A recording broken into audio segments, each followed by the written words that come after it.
built-in fear No or built-in aggression fear. towards humans. Yeah. They wag their tails at you. Fox VTuber. They like treats. VTuber. They're very curious about you. VTuber. Though they are a little camera shy. VTuber. There's nothing quite like them. VTuber. Oh, I got a lick. I can't believe it. They We're domesticated visiting Amy and David VTubers. Bassett at their Canid Education and Conservation They domesticated the Center. fox VTubers. It's sort of an interactive zoo built to introduce the general public to foxes. The Bassetts got them as pets, but not from an exotic pet breeder. They're the result of a nearly 60-year-long Russian science experiment. Victor, sit. Sit. Good fox. Oh my goodness. You can train foxes. It all traces back to a Soviet geneticist named Dmitry Belyaev. In the 1950s, Belyaev hit on an idea that was radical for its time: that domesticated animals like dogs are friendly to people because of genes that govern their behavior.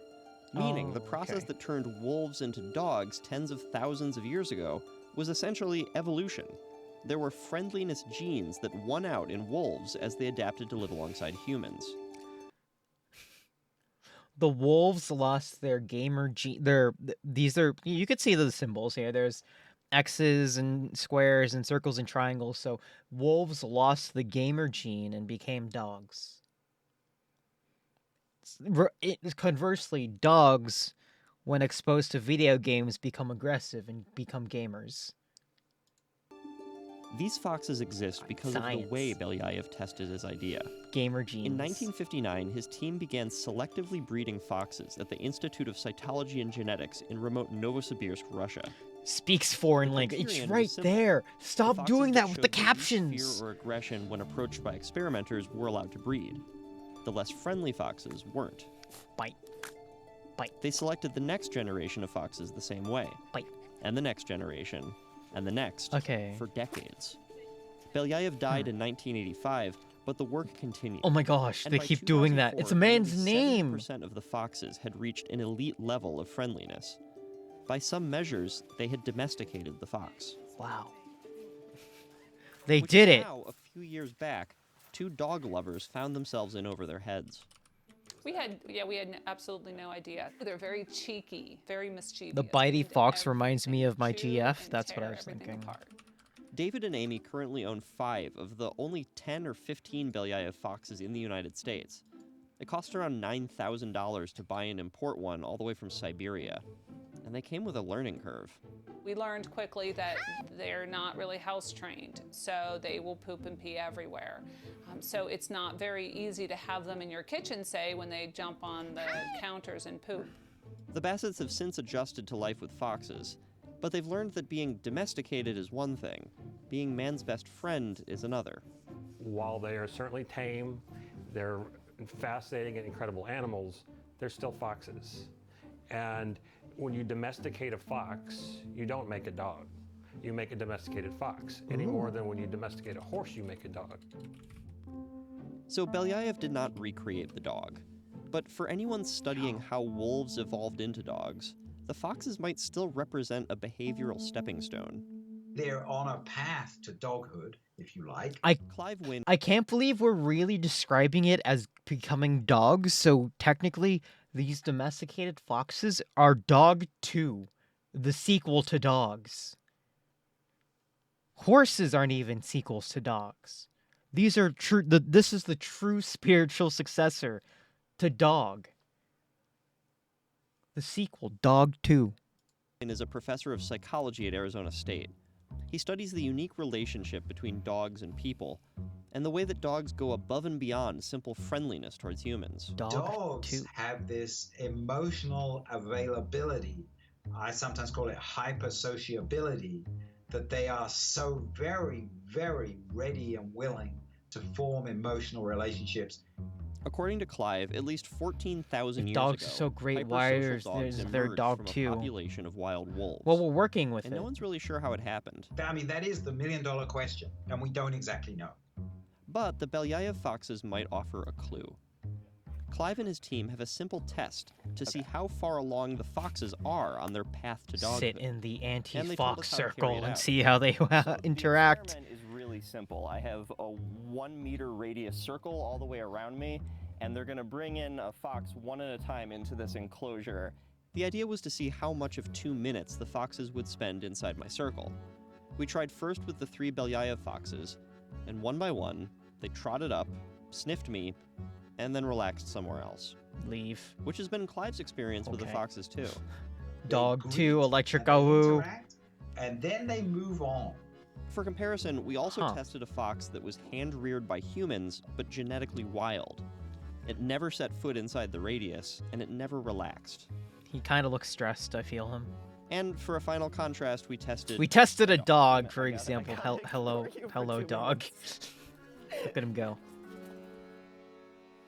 Afterwards, we got to spend some more time with the Belyaev foxes, and they were completely tame with us, just not so friendly. Yo, I want to... Clive and the Bassett suspect that this is because of their early lives as lab animals.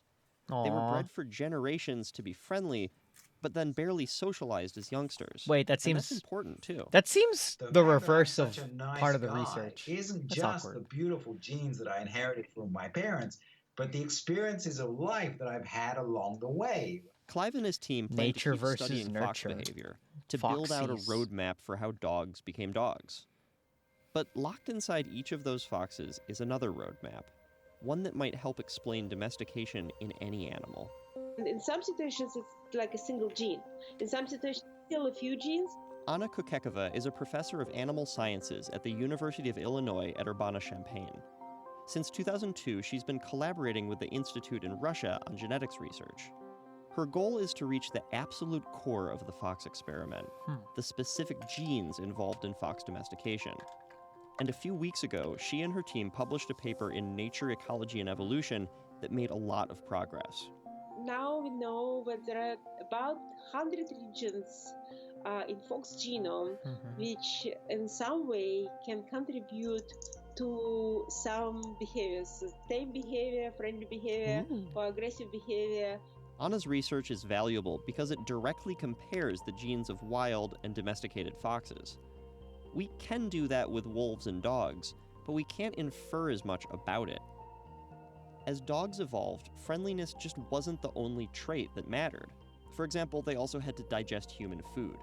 So we can see which genes changed from wolves to dogs, but it's harder to know whether those really are behavior genes. On the other hand, there was only one fox trait that Belyaev selected for, friendliness towards humans. Hello, fox. So here, it's a little easier to associate behavior with DNA. Can we actually nail down some regions to a single gene and try to demonstrate that this gene actually has effect on behavior? And we were successful. And This is such a big deal because there's a lot of overlap in mammalian genes. So these genes that Anna found, they could help us understand domestication across the board. And given that, it's possible that we could use gene editing tools to domesticate entirely new animals in the lab. Maybe. Yeah, we're thinking about that. You know, I have doubts that we ever will be able to create mouse which wags its tail.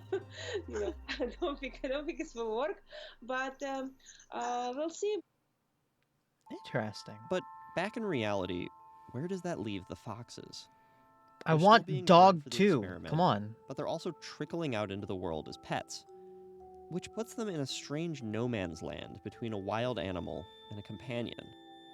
They were not created the same way dogs were, and they're certainly not dogs now. The sequel to Dog. But if you know to look for it, there's a hint of something familiar about them.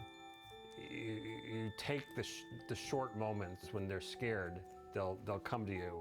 If you're open to it and you realize what that means, what's the significance of this, semi-wild animal who just came to you for comfort, and that's kind of what you have to understand in order to bond with a fox. You have to hug them because their stream didn't go well. They lost in Apex too much. To them. You gotta tell them it's alright and they'll get better next stream. So one thing we didn't talk about was that even though Belyaev only selected for friendliness, there were a lot of physical changes to the foxes too. Their coats were different, their ears got floppier, even their skulls changed. It's called domestication syndrome, and you should read about it because it is wild. Pun intended. So I think I found a follow-up video about that. Let me play it. So this is a video of a domesticated fox interacting with people. Hi, Fox. Fox, why friend? Why friend? What?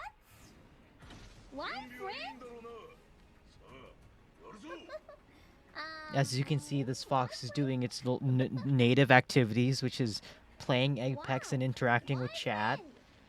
I'd say it's pretty domesticated, although it has learned some different things,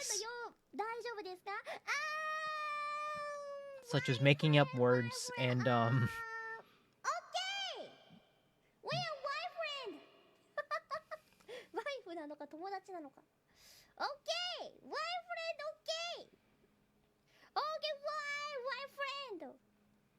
It's amazing how science and selective breeding has come up with this wonderful being. Didn't we just learn that these foxes are not toilet trained? Well, I mean, idols don't go to the bathroom, so that's also associated with this. So it's a domesticated fox idol. So it's a domesticated fox plus an idol, so idols don't go to the bathroom. Therefore, it's all perfectly fine.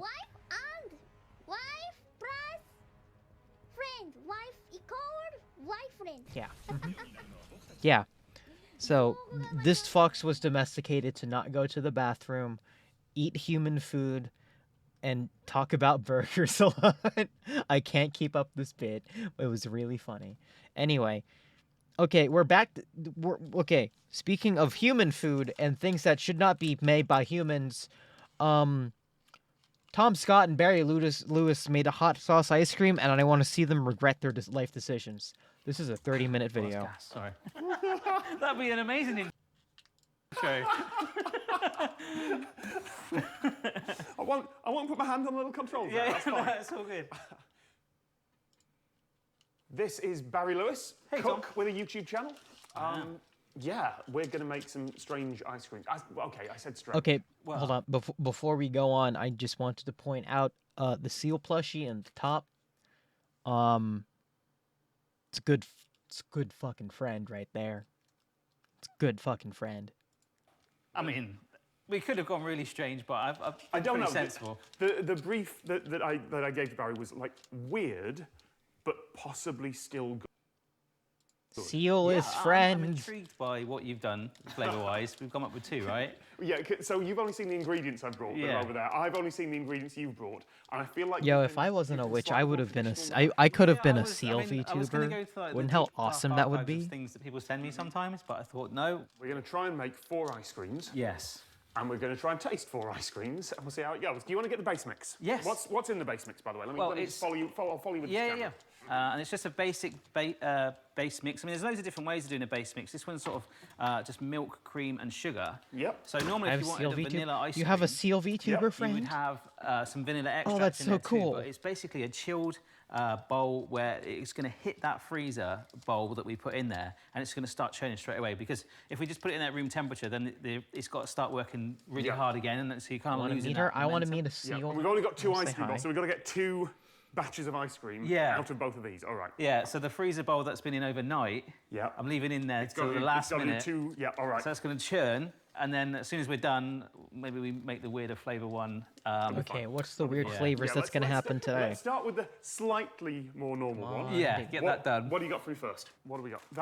Those all look very conventional to me. What do you got? So, I've got some white chocolate chunks or chips, and I've got some meringue nests. Now, I might sprinkle that in at the end because I feel like the moisture in the mix might absorb it because it's kind of like icing sugar. Make mushy meringue. You're going to want to drop that in just at the end. Yeah, a little bit of on there. Some coconut and some marshmallow fluff. All right. So the chocolate, the coconut and the marshmallow fluff is going to go in probably after about 5 minutes. I want to get it going first of all, and I'm going to start dropping that in there. So this is my idea called the snowball. Yeah, this sounds is like a kind of fairly conventional, fairly sweet. Yes. Right. Sounds like a really nice. You know, let's just watch it together. Yeah. It seems really nice though. There we go.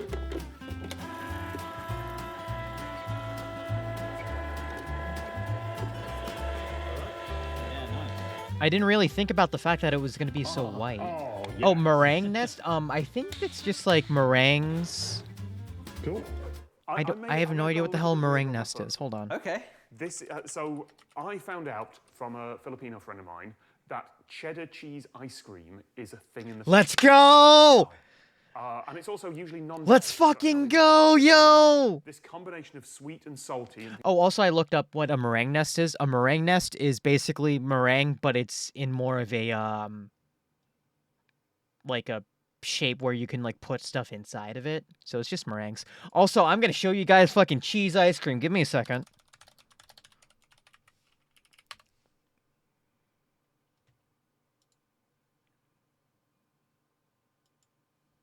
Yes. Let's go. It's corn and cheese ice cream. Don't knock it. I will fight you. Look at that. So it's not like here's the thing with this one is that it's never really described as like cheddar. It's just more described as like just cheese. Well, okay, no, okay. You're gonna have to. Corn it's sweet. Okay, think of it. It's sweet corn. Okay, it's sweet corn. That's why. Don't think of like if you think of corn as like this buttery thing. I mean, Think of corn in this like red bean. I guess if you want to be like weeb about it, it's like it serves the same function, but they're good. They're really good. Just take my word from it. It's like kettle corn. Yeah, it's not like don't think of corn in this context as like buttery and salty. Think of it more in context of like maybe like it has like a bean type crunch to it and more neutral of a flavor. And then for the cheese here is that I don't really remember anyone ever saying that this is like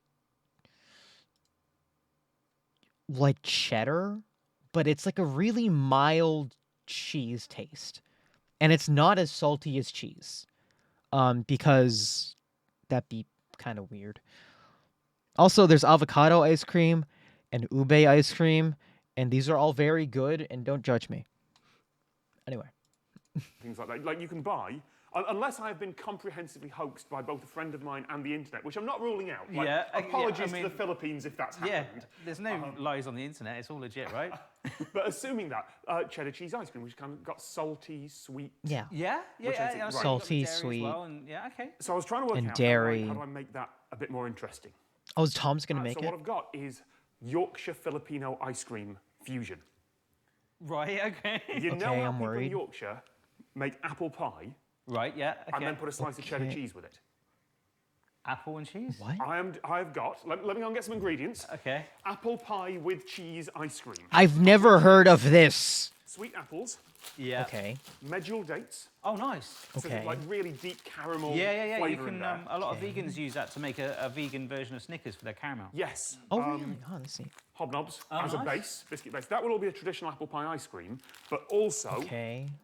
Some cheese. Extra strong Extra cheddar. strong. And the reason I don't want to take it over. Extra I don't. strong? But that combination, like I went to uni in Yorkshire. I know what it tastes like. That combination really works. Okay. And I genuinely think this might work. I don't actually like cold cheese amazingly. Okay. Is that a hard block of cheddar, or is that like?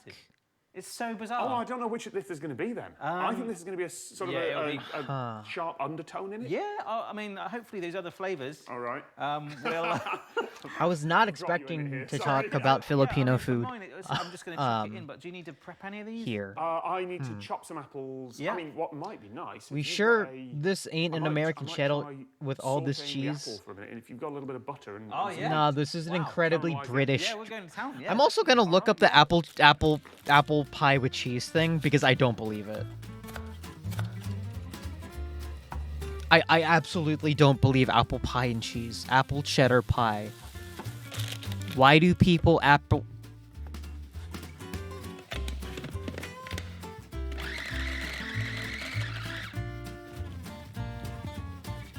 There we go. All right.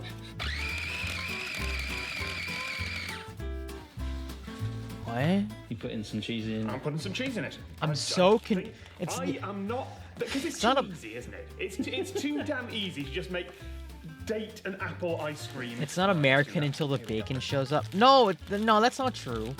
It's not American until the low quality food items come up. Nope. That's more the case. Oh, this is such a. Oh man. You don't want too much in here. No, definitely. I was worried he had pre-sliced cheese. Nice. Oh, that's actually gonna come out really fucking good. What? Shit. No, no. And just pour? Yep. How much? No. All of it? About 2/3 if that's all. Oh, so the mixing thing, isn't it? There we go, that's about right. We'll just get this. Because I feel like he should have put the cheese in separately and not have it all That scrambled. looks and smells really nice. It's only the cheese I'm worried about. The cheese is gonna survive. Tear here. Add the rest of the cheese, put it in. Come on, man.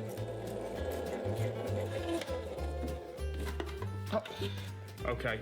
Yes, because I don't think we let the. I don't think I let the apple cool enough there. Aww. So that is not as firm, but we can get it firm. Yeah. Put in the freezer. Wait.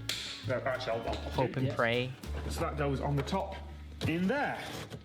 What's your second one? Marmite. Right. Because I think that's going to taste amazing. We're in the weeds now, everybody. I've got blue cheese. You've got me with Marmite. Yeah. Because I'm generally not a fan of Marmite. It's not bad. Yeah, I like Twiglets and I hate Marmite too. You know the old ad slogan they had, which was like you either love it or hate it. Yeah. I'm indifferent to Marmite, so Right, we'll see. I actually don't know what Marmite tastes like. With the sugar as well, Right. it might actually be a slightly sweetened yeast It extract. Which is what tastes it is, like- right? And so I like Twiglets, but I don't like Marmite normally. It's the intensity of it, but it might. What's dilute it taste like? I love the way, by the way, you just drop that like Marmite. Guys, what's the flavor of A Marmite? long discussion about the Marmite. I was going to go Marmite and mustard, but I thought that might be a little bit speckly and a bit too heaty in Yes, there. yeah. And I'm hoping for either like a marbling on the colour, or maybe just a real Dark, it might just go yeasty, like and the colour of salt. Marmite. It might go deep dark, like brown. Or Yeah, 'cause black. it's quite thick. Yeah. It sounds like I would want to So, try we'll it. see what happens. All right. If I get a marbling, I think that's going to be almost like gourmet. I don't know though. Can I buy Marmite online and get it shipped to me? I also. Let that go. Oh, look at marbling.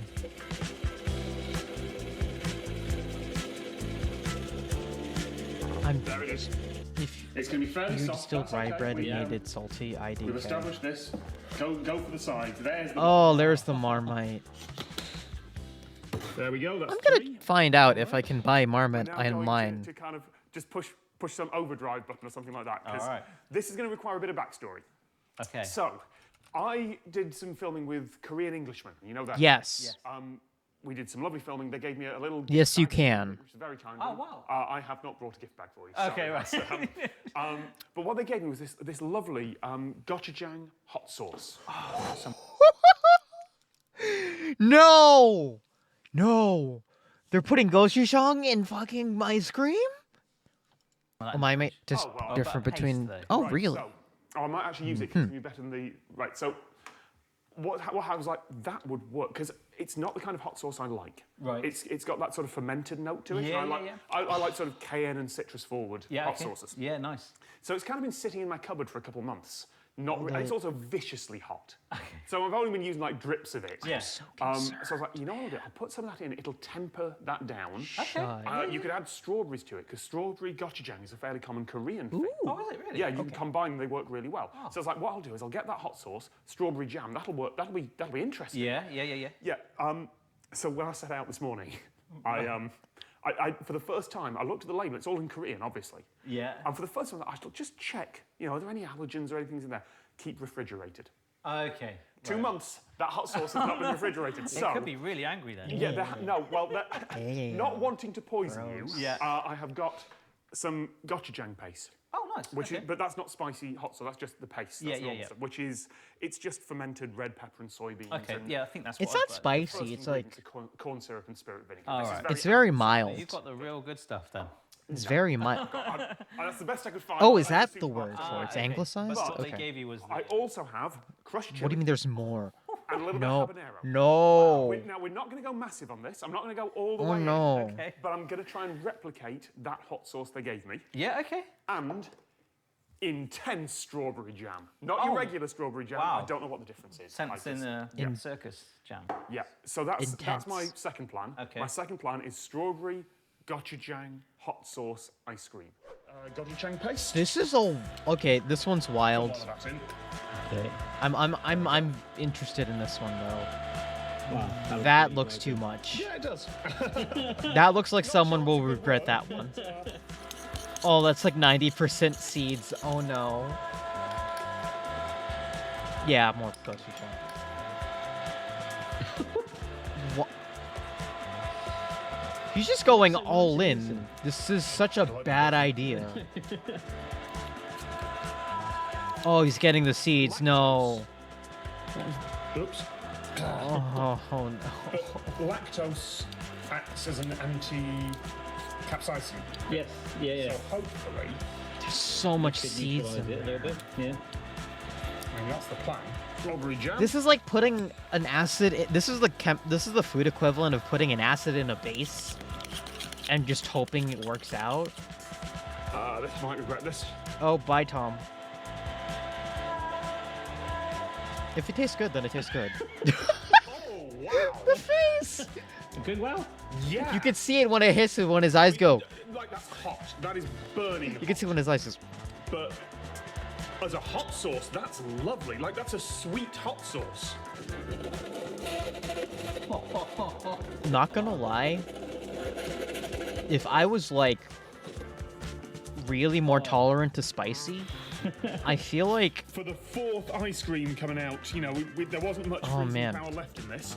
I think we might have got that about right. I would have thought that would have been maybe really good with like All right, first like one. as like a This is the barbecue, one with perfectly normal ingredients. And like this was ribs. you Like being imagine kind. ribs Oh, with the that. snowball, That'd be but I dope. need to get Or my like fresh meringues. Yes, you wings. do. Can I Yeah, scream yeah. for that? Yep. That would taste I'll, great. There we go. Okay.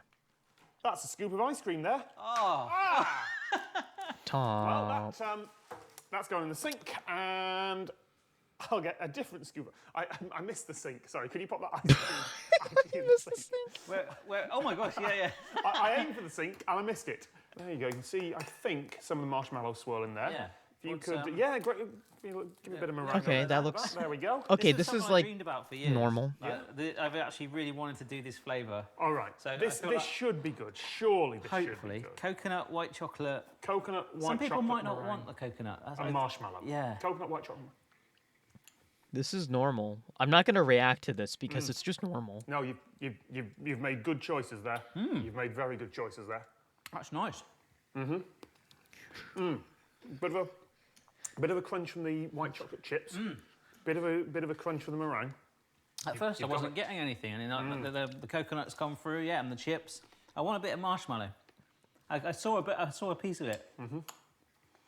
Well, you've got a good flavour there. You could sell that in ice cream shops. People would love it. I also know that Tom and Barry's is the thing, definitely. Yep. Brian David Gilbert also made a weird ice Ben cream who? video. I feel like we should also watch it That's a solid ice cream. Yeah. because it's a good it's a good follow up because it's more This is the one you were weird most and less risky. So this is, I'll be honest, the colour on this does not look great. Is it meant to do that? That's I bought them especially for this video. I assume it looks like a DeLorean actually. It's quite- So this was the second one we did with that ice cream maker. So it was a little bit melty. It was.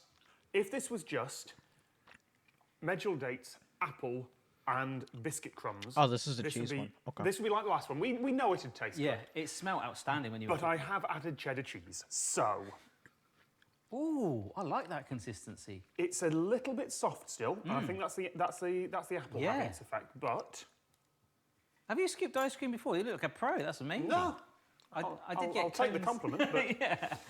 I know also some of the apple and date mix, well, the sort of apple date cheese mix did glom together into blobs there. Do you want to? There we go. Yeah. All right. Let's show that off. That looks promising. It does. If that didn't have the cheese in it, I would be eating all this. It's just delicious stuff. Gourmet. I love the scattering of the ingredients as well. And I'm wondering if the dates are going to give it a caramel vibe, maybe. Or... I hope so. Let's find out. All right. I did not know that Barry didn't like cheese, by the way, before this. This is there's a... It's really weird. If it was melted, like I say. Yeah. You need a bigger amount of cheese in there. Oh, wow. Oh, my gosh. There is something going on there, yeah. Yes. Hang on, let me make sure I get some of the... Oh, I definitely had some cheese. Okay, right. Okay, so for someone who doesn't like cheese... Yeah, well... No, that's... Do you know, the dates and the apples give it a texture. And then I had a bit of the biscuit as well, where you put it in towards the end. So it hasn't fully dissolved in. There is a sharp undertone to that from the cheddar, but... Yeah. I was worried I'd over-cheddared it, and I haven't. I am declaring this Filipino Yorkshire ice cream, despite not really being part You're of... not... Even the Yorkshire part of that isn't really... There's not much of that in here, It's but... amazing. And I love that consistency as well. Like, it's just perfect scoop on there as well. And There just is, the right... there is enough crunch from those biscuits. The dates and apples clump. Again, I think it's the... And there's just this slight It's the salty cheese undertone. It's like the same is with very salted mild. works. Yeah, the sweet and the savoury combined. Yeah, the sharp, that intensity of that cheese. I thought I was putting too much cheese in. I thought we were just going to get cheese ice cream here. Yeah. That's... I really like that. I'm not nervous about the hot sauce one. I'm nervous about the But yeah, Marmite cheese one. is pretty I good. don't think that's gonna Y'all be should great. try it sometime. I'm hoping that I'm it's just saying. going to be subtle. Here we go. I think it's kind of settled. For example, cheese on Filipino sweets no. is very very common. Oh no. There's some deep marbling in that. Okay. That's not deep marbling. That's I wonder that's a where the mistake. Marmite Ice is in cube, this. isn't it? I swear. All right. Okay. Maybe you know when you put the ice cream in. You know when you put the Marmite in at the end? Yeah. And you're just like, it'll marble through. I'm not convinced it's done that. I'll let you scoop this Yeah, okay. Oh, it's firm. Well, we'll get Oh, the consistency on that's weird. Oh. a Marmite hole at the bottom. Aww. Okay. I hope it's just Some things... not dispersed and... Do you know what I mean? It got like... Yeah. So that... But I mean, the colours, like, the colour is definitely Marmite. What? Oh, no. All right. Oh, that's a big Yes, bit of sorry. Marmite. Yeah, Can you yeah. no, Please, that's still my okay. spoon. Let me make sure I've got a little bit of that in as well. Yeah, Just- I feel just like I'm there. gonna try Let's a- have a little bit of marbling in there. Yeah. Because Try don't a little people bit have, As like, someone as who's it not is. really much of a Marmite. this really just seems like a There was reinvention a of shade change compared to the base one. So it has Definitely, it's taken a bit of the definitely- colour. like sweet and So let's salty try ice cream or something. Without Oh, the... this is going to be a mistake. Ooh. No. I can taste it. No. Yeah, you can. You can. No. Oh, I feel like I'm eating toast. I'm not getting toast off it. I'll be honest with you, mate. I'm not getting toast off it. I'm going to go a bit deeper with this. I know I have as well. And Oh no. I don't know if that's going to pick that up, but Ooh. like a leopard. Imagine doing this that's- right and tricking someone and saying, "Hey, this is just vanilla ice cream with a caramel swirl." that gets worse as it goes on. Just imagine And tricking I don't someone. like Marmite normally, but I that's think that would be funny. That's a new thing. I think someone who knew about molecular gastronomy and things could make that work. Yes. I think there is a flavour path, but that ain't it. Yeah, I wonder Jail. if it settled like that because when we put it in, obviously it was that batch that wasn't fully. The thing is, and it you kinda went, scrape "I'm a bit going of to the bottom. Marmite from the I'm stuff Marmite. because This is what I pure do. salt. Maybe. No, I can't. I genuinely. Like, I was gonna don't- give it one more try, and my stomach. And I'm mouth was just saying, no, that's, surprised it. That's deeply unfair. Maybe Thank you for that. maybe So they added too I'll get much you back for the next Marmite. one. Oh my gosh, yes. We need like safety gloves for this one. I can Does still Marmite taste- have like a? I feel like That is gets Marmite worse. like How a is that getting worse? I'm not eating it anymore. soy sauce type Sorry. salty flavor? I'm trying to find out because I've never had No, I need to Marmite. rinse my mouth out. That's genuinely awful, Barry. That's absolutely awful. I can still taste Marmite. Yeah. I can still. He's gotten like syrup. Oh my PTSD gosh, from the I forgot. Marmite. Oh yeah. All right, we've got the spoons. Yes. Do we need spoons or Got shovels or- PTSD from the Marmite. I'm still Poor. confident I'm about so it. sorry for I'm gonna be honest Tom. with you. You might want to have. It's a glass of similar to water on soy, hand. though Yeah. it's yeast I mean, extract. traditionally, if it's Okay, hot so sauce, I then think it's I have actually I have an limited number of idea. yeast, which is why. Right, so this is one of the reasons I thought this would work. Amongst everything, other than like you saw me briefly try the hot sauce stuff. It's like, this is a good hot sauce. Yeah. And one of the things that is meant to numb hot sauce, like act against hot sauce, Yeah. is lactose. Yeah, so milk and stuff. Milk, Yeah, ice cream, anything like this. So, I am not unhappy with how this looks. Come on. I wonder how it smells, because when I was washing up earlier with the habanero stuff. I hope it tastes like I hope it smells like strawberries. Gochujang. Like that smells as you'd expect from the ingredients. Consistency looks good. If only there was smell-o-vision. Oh my gosh. I would have loved smell-o-vision right now in this case. The chopped chili that's in there. Yes. You can actually see flecks of chili and habanero in there, and I think that might be the error. They're like going, yeah. It also hasn't set massively well. I had the longest time in the ice cream machine. Yeah. And it's not really solidified. Looks like soft serve, I wonder if that's actually. affected the strawberry jam. I think it could be. I mean, there's the high sugar content in there. The sugar will affect the crystallization for sure, but... All right. I mean, to be fair, we have done well to get 4 ice creams today. Yeah, with 2 ice cream makers. Yeah. I mean, that looks angry, I'm not going to lie. It does, it does. I was entirely confident about this flavour until about 5 seconds ago. I mean, how... But I'm the one who did this, so I'm going to get a big scoop of this. You don't have to. Oh no! I'm the one who Tom dies signed up for this. I might on start stream. With a small one, is that right? And then, all right, let's also, as a side note, since Barry mentioned it, what is your guys' opinion on saying things taste like an emotion? There's something going on there. Because I kind of do it often. Especially if the food is bad, I usually say something along the lines of like, "Oh, this really sandwich tastes sad" or something. That starts really nicely. Does anyone else do that? Spice definitely works. I think the only flavors the only emotions I've said for flavors is stays behind. I think things taste sad. I think things taste angry.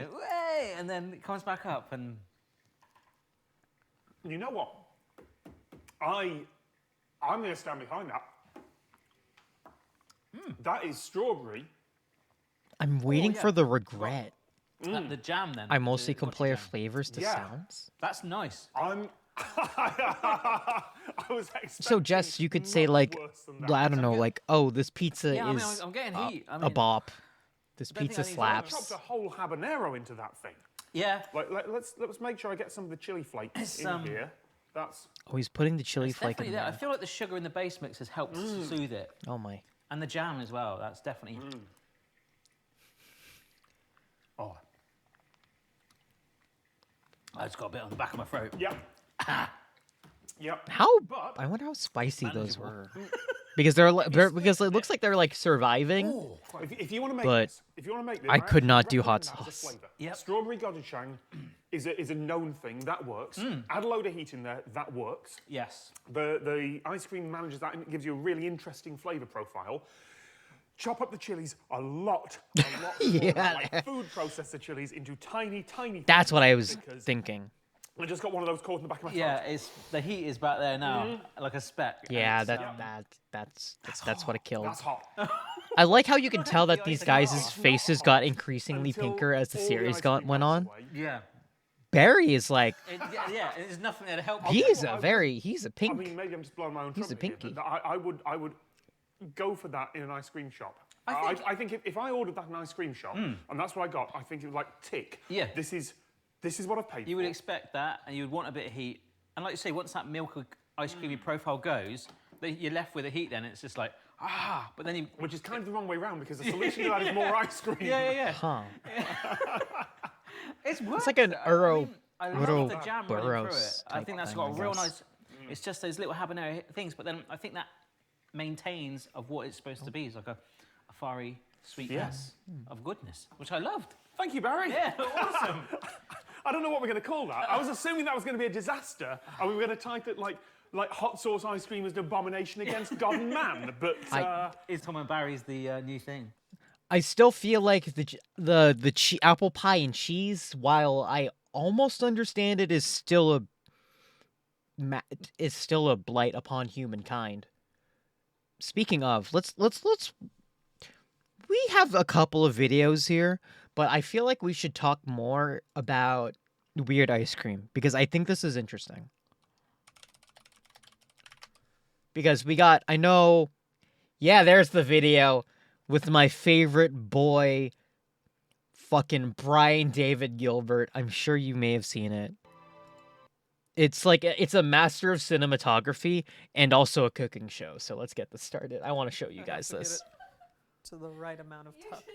You want to adjust your pants after we start shooting? I didn't think about it beforehand. I need to make sure that it's tucked in just enough that I can raise my hands over my head, and then I can relax. Welcome. He has to my jorts kitchen. on, it's a different so it's kitchen good. now. It's slightly better lit. It's going to be 90 degrees in New York City today, and even with air conditioning, it just means that I'm going to be in a constant state of slightly sweaty. But now that it's summertime, and now that it might be vaccinated summer, you can finally hang out with your friends again, but you don't know how to do that. You don't know how you're going to invite them over. Here's how you're going to do it. You're going to have an ice cream social, and I'm going to teach you how to make 3 weird-ass ice creams that your friends will want to come over and try. See, this is why I needed to tuck in my shirt the right amount. Okay. Hefty boy! This here is a fancy ice cream maker. Oh, there we go. I purchased it specifically for this video. I used to be obsessed with making ice cream. My senior year of high school, a guy was selling an ice cream maker on Craigslist for 20 bucks, and I agreed to meet him 60 miles away from my house in the empty parking lot of a derelict Best Buy, which is to say that I was so passionate about ice cream that I was willing to give up my mortal life in order to do it. Anyway, I now have a much nicer ice cream maker, and I didn't have to purchase it from a scary man. It has rejuvenated my soul and my love of making ice creams that most people probably wouldn't want to try. Am I selling this good enough for you to want to watch the rest of the video? If you have an ice cream maker at home and all you're gonna do with it is make vanilla ice cream, when you have an ice cream maker, the world is your oyster. You could make oyster ice cream, and I won't stop you. I can't stop you. No one can. I'm gonna give you 3 weird ice creams that I personally love to eat. It's gonna open your mind to the possibilities. See, some of these might just be crimes, and we don't really know. A non-dairy pina colada ice cream. See, that's perfectly fine. Lychee. This is lychee? Lychee. Lychee. Lychee. Lychee. That's the British pronunciation. Let's hear it in American. Lychee. Lychee. Similar. And then third, we're gonna make an Old Bay ice cream. What would you expect? Of course I'm gonna make an Old Bay ice cream. Of course I'm gonna make an Old Bay ice cream. Of course I'm gonna make an Old Bay ice cream! If you are a bit afraid of the ice creams that we're gonna make today, and you shouldn't be, they're not too wild. You can always go they're still very scary. The weirdness and then just make toasted black sesame ice cream or graham cracker ice cream. Those if you make two these sounds two actually ice pretty creams fun. For your friends are gonna go, thank you so much for introducing me to this ice cream and for giving it to me. I'll put you in my will. Whereas the ice creams we're gonna make today are gonna make your friends say, oh,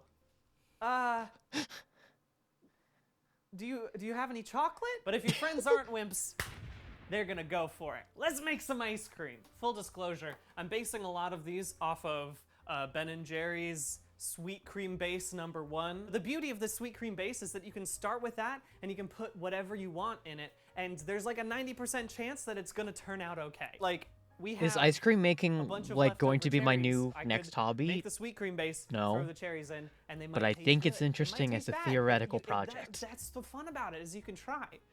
Let's make it, actually. Now that I'm saying it out loud, we're gonna go off book today. We're gonna try. Let's start with the simplest. Weird food is basically my equivalent of like, one that you're gonna what say, would I put that's not a weird ice cream flavor, but like a thought experiment. Right about that. But the thing that makes pina colada ice cream weird is that it's non-dairy. A lot of people have bad experiences with non-dairy ice cream, and here's my theory why. It's because they want it to just be normal ice cream. If you're gonna make non-dairy ice cream good, you have to accept that you're doing it with non-dairy flavors, and that's why pina colada is such an easy thing to make in non-dairy ice cream. So I'm using these organic coconut milk and coconut creams that are unsweetened, and you literally just use one of these. The only problem with that is that this is 13.5 fluid ounces, and this is 5.4 fluid ounces. Doesn't make it super easy if you don't have these exact cans, but I do, so I'm gonna just use them. If you can't find these exact ones, that's okay.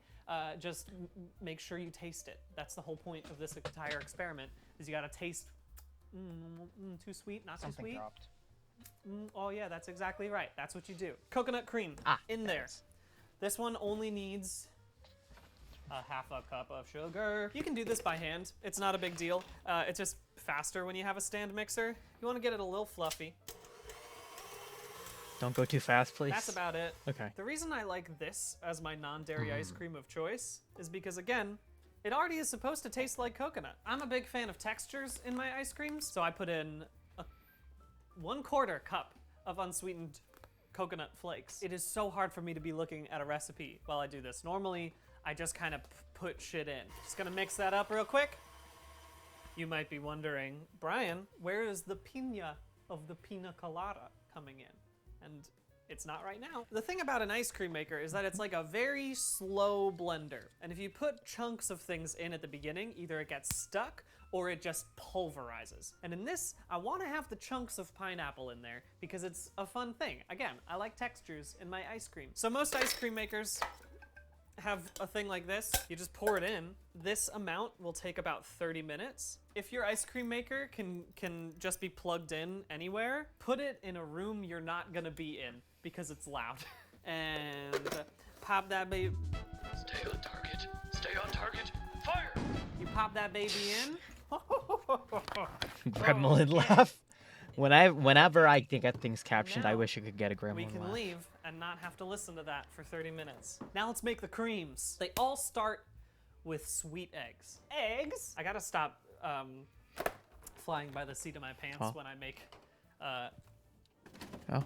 instructional videos. Oh. No! No. Oh. There goes the egg. Oh, this is unpleasant for so many reasons. Just get a napkin. Oh no! Oh no! You have to blur all of this out. Oh no! All right. When you take out your eggs, immediately crack them into the bowl. Okay? I cannot stress this enough. I know you might think, oh, we're gonna have raw eggs in our ice cream? That could be problematic. But don't worry, we're going to heat up those eggs by heating up the cream. The term for it is tempering, right? I'm not gonna say you're He not knows. It's tempering. Salmonella. I'm not a doctor, so each of these bases are going to have 1 egg's worth. If I whip them all together, it's easier than whipping each one separately. We're gonna start adding in the sugar a little bit at a time as it starts to mix. I'm gonna do 3/4 of a cup Sugar. today. Wait a second. Let's put in one more for good luck. 1/4 of a cup per egg is usually what I go for. A little bit more is fine, like what I did right there. All right, so there is 1.5 cups of stuff in here. We just need to put 1/2 cup of this mixture in with each of them. The math worked out fine. Let's start with peanut butter and lychee. This started because I had peanut butter and jelly ice cream once, and I was like, this is great, but I don't think the grape jelly is what I want in here. So I was like, what about lychee, which is a little bit more of a weird sort of fruit flavor. And I tried it, and it kicked ass. It's a better fruit flavor. Recipe I gotta turn on that air conditioner, and I'm becoming Sweat City over here. It's just a cup of heavy cream, 1/2 cup of whole milk, and now it's time for the most important part. Extremely cheap peanut butter. I told you we were gonna heat this stuff up. The heating up is good because it not only will help temper the eggs and like make sure that they won't give you salmonella, maybe. Again, I'm not a doctor or a chef. But it's also good because it helps melt the flavors that we're putting into here. The thing that I'm here's the weird thing is I actually think BDG does a very good job at doing cooking videos because he actually kind of knows what he's doing. And I never have to wash them mid Like he explains like techniques like tempering and like yeah, you'd never you just take this 1/2 cup of peanut butter. you'd never say that in like a normal Get in thing. there, baby. In fact, why did I? He's the same type of nerd. He's the same type of nerd that I would do if I was making a cooking show. I would explain all this shit exactly like this. When you start to see the bubbles starting to form, That's on the why I love him sides, so much. That's basically when you're gonna be done with this. Get this thing blending up again, and then you're gonna put a little bit of the heat in there. The worst thing you can possibly do is pour all of the hot stuff into the eggs all at once. Because Yeah, this is then how tempering you're gonna is. end up with scrambled egg ice cream, and no one wants that. Maybe you could do that. Maybe scrambled egg ice cream I already added one today. We're not gonna make scrambled egg ice cream. The peanut butter mixture right now looks like it's a little bit separated, but that's all gonna come out in the... Hey guys, I had a cursed idea, and I need to say this now before I lose it forever. Hear me out. Hear me out. Here's my idea, okay? Okay? Maple ice cream with sausage, scrambled eggs, and bacon bits.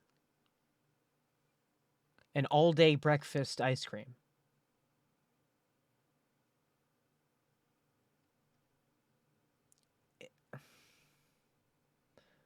I can't tell if it's a good idea or just my sanity is dropping or something. I can't tell if it's one of the two. Jail. Brandon says jail. Jess says fire.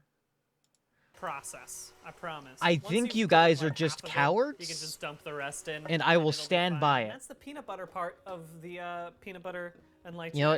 ice cream. Yeah, I will stand by it. You guys are just cowards and don't know. Before you put it into the ice cream maker. You don't know anything about gastronomy like I This do. one will probably be cooled down enough to pop Or into something. the ice cream maker, and so you can just keep it moving, keep it going. Speaking of keeping it going, what am I gonna do next, baby? Gonna have to wash all these dishes right now. Let's go ahead and do the unplanned cherry vanilla based off of the fact that we have a bunch of nice cherries that are gonna go bad in a few days. I've already brought out the portion of the sweet eggs that we need, and I've already got the cup Americans of cream and like half sweet cup and of salty milk. breakfast. I'm gonna pop this Yeah, right no, back that's what I'm into the saying. pot. Let's use all of them. Also, maple bacon is like a thing. I'm gonna put these into the sweet So cream there's no mixture, problem with the maple bacon. while it's heating up. I hope that it works out, but if it doesn't, I'll just cut it out of the video. Food Network can't get enough of me right now. I'm sorry, are you telling me that he's untrained and he also decides to do completely different things on the fly on the day of filming?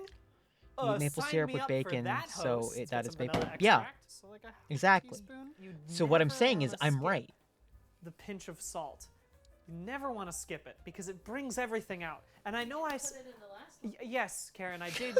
I did skip it. When you're making these kinds of things, that You don't have wanna skip chunks it, in but them, you skip are bringing it. this very close to my face right now. Is this okay? Oh, hello. If you want to have chunks that don't get blended, you got to add them in after the blending process. But for this one, I want these chunks to be kind of blended. So that's why I'm cooking them in it. Will this turn out good? 80% of the time, it turns out pretty interesting and fun. The thing I want to teach you today is, just like me, cook what your heart dreams. Life lesson. And sometimes your dreams end up sucking. All right, that's bubbling now. A little bit in.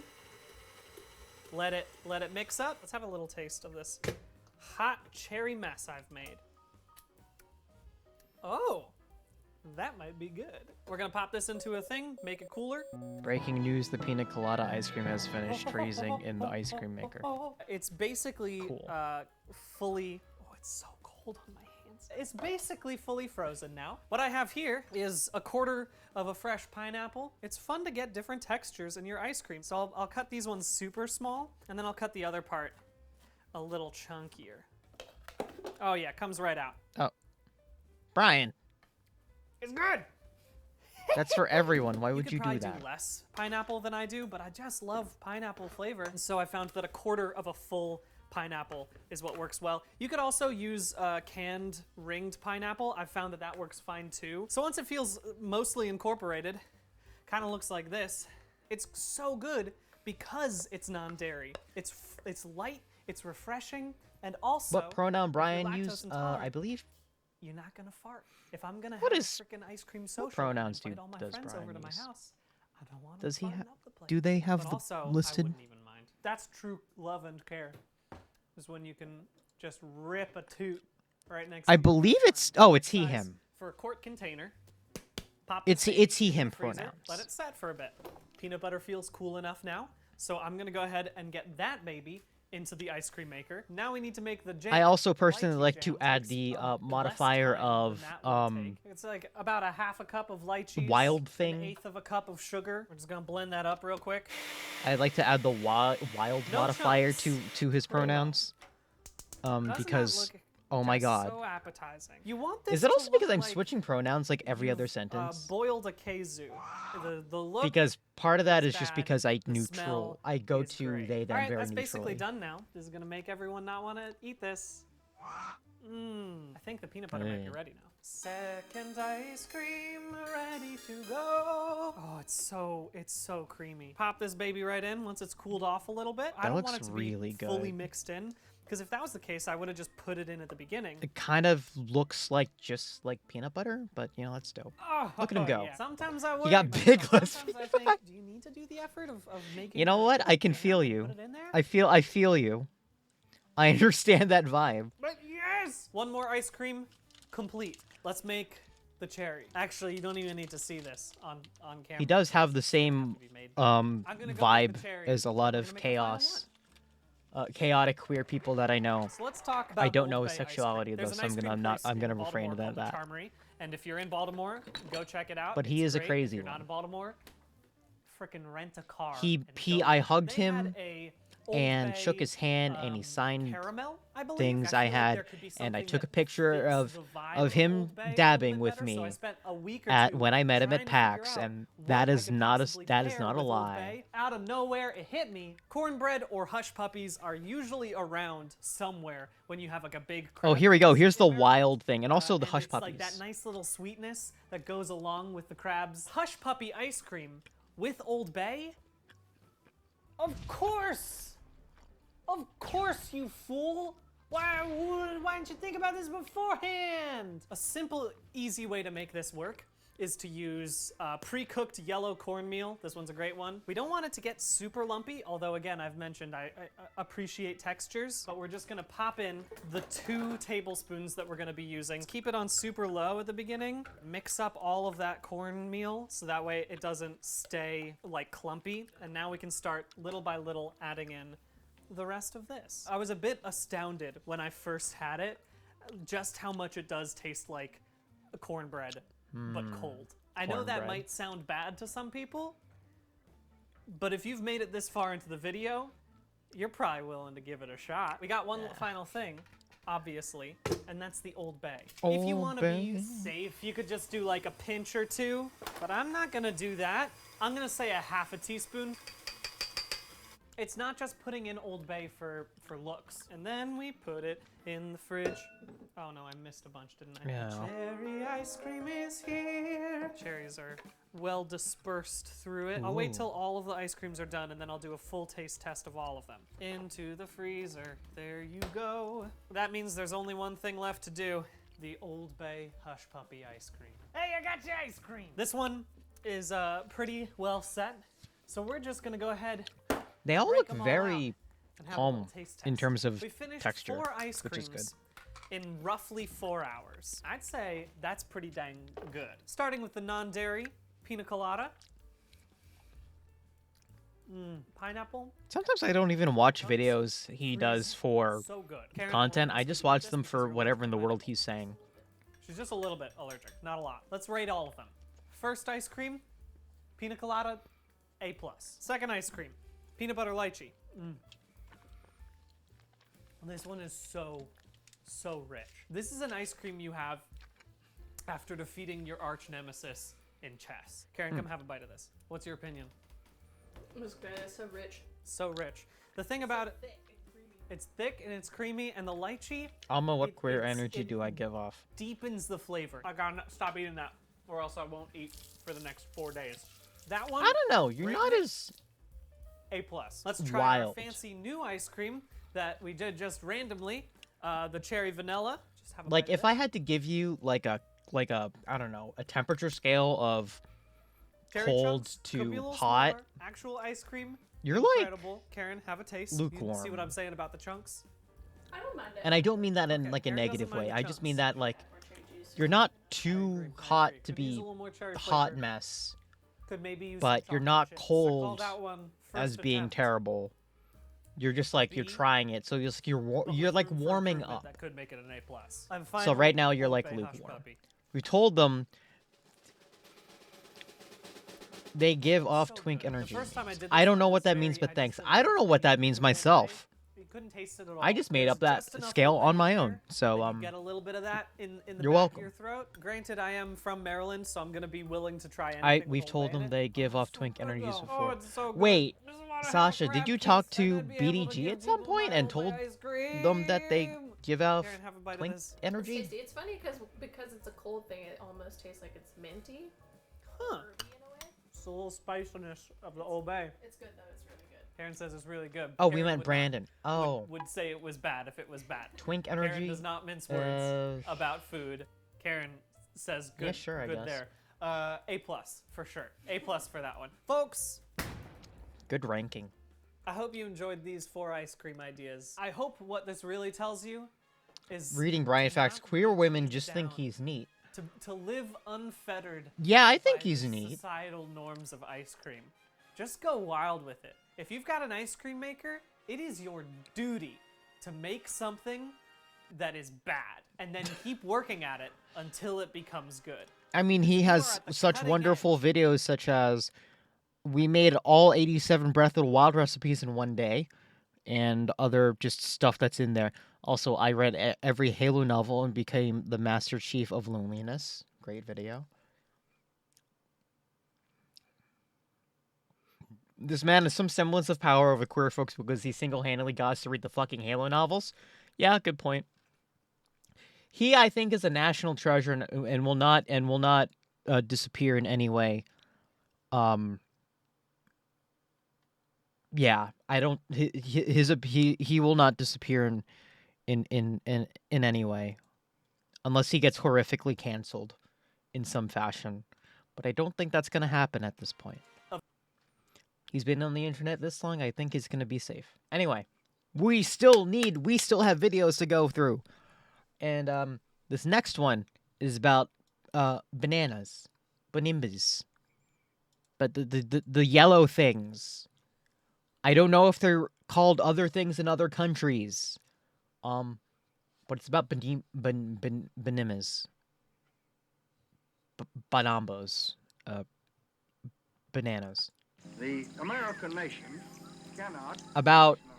I'm gonna give, I guess, a content warning. If this counts as a content warning, this involves U.S. imperialism. So,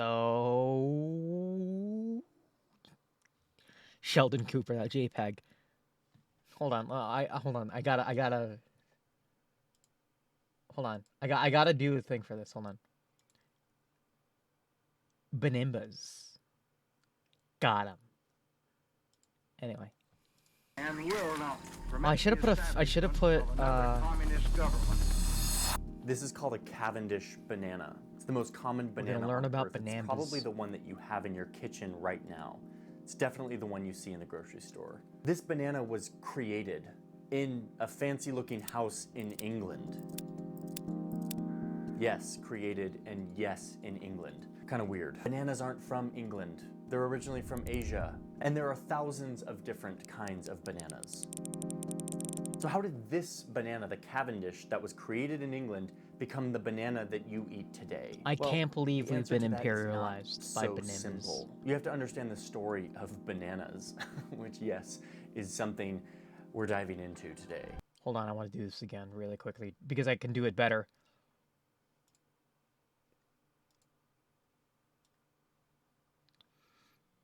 Banimbas.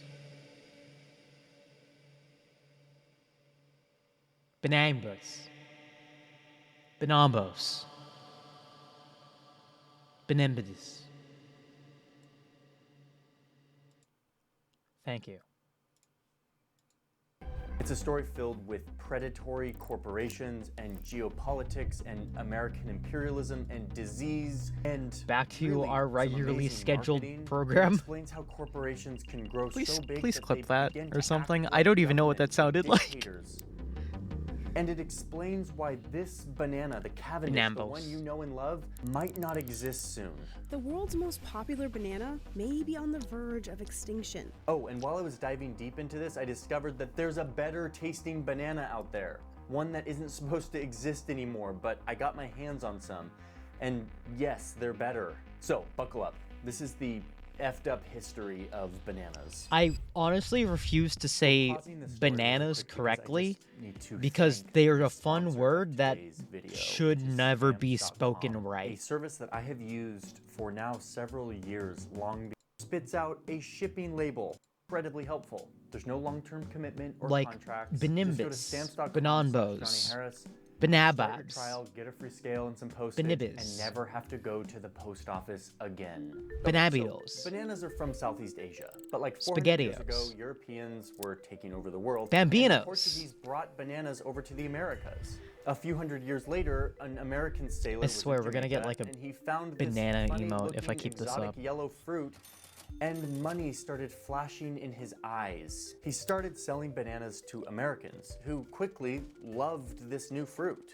Bananas were trending. People were talking about it. So then fast forward to Banambas nearly the end of trending the on Twitter. 1800s, and you have the World's Fair where all the people show up Oh and show shit. off their new Oh, technology. here we go, the World's At Fair. You've got this guy, Alexander Graham Bell, who's showing up with his cute little new invention that's about to change the world.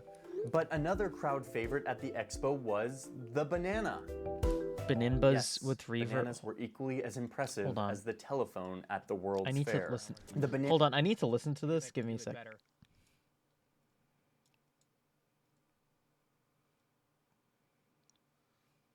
Benimbas. Benambas. Benambos. Benimbadis. Thank you. Hold on, I want to do this again.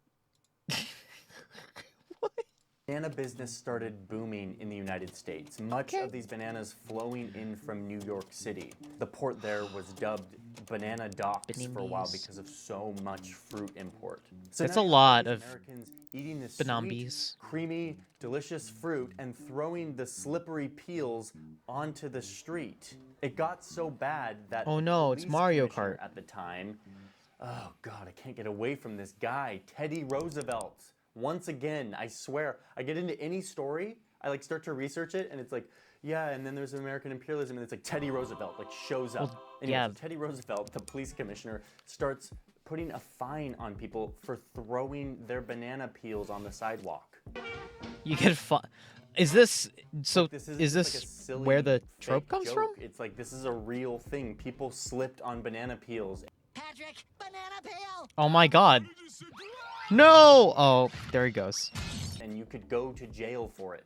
I mean, look at this. There's this New York Times article documenting Teddy Roosevelt, the police commissioner, speaking to a room of police captains, explaining, quote, the bad habits of banana skins, and dwelling particularly on its tendency to toss people into the air and bring them down with terrific force on the hard pavement. This was a real issue. Okay. Banana Docks, Teddy Roosevelt, slippery banana peels, silly newspaper articles from the late 1800s. This isn't... Imagine being the police commissioner and the most important thing that's on your mind is people littering and throwing banana peels on the street. Honestly, I feel like that actually has not changed priority-wise, but you the know, whatever. story here. We're just getting If this started. happened in the This is 2000s, like yeah, this would still Banana's, probably... like, innocent phase. Yeah. Oh God, Chi-Chi Bananas, here we go. Let's see how bananas turned from this to this. Oh boy. People in the U.S. realized it was time to ramp up Wartime. all of this new demand.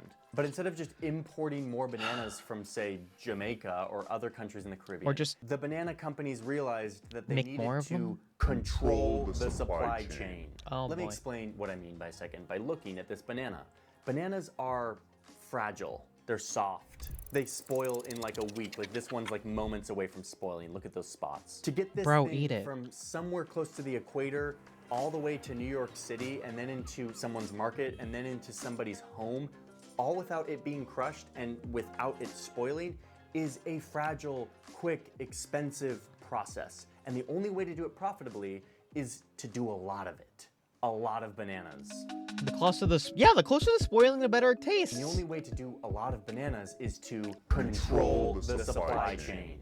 So it's like 1900 at this point. There's Like a once you banana get to gold like rush happening, and there's a bunch of mostly companies trying to figure brown out how to banana, control the you've supply chain. basically And have then they decide to sort of perfect merge base for together banana and bread. become this one super honestly. company called the United Fruit Company. Oh, and their plan no. for combining was to control everything. Curtis cursed that we control actually the hadn't supply had chain. bananas in They like turned their attention several months. completely Okay, to hold on. Wait, Central wait, wait. America.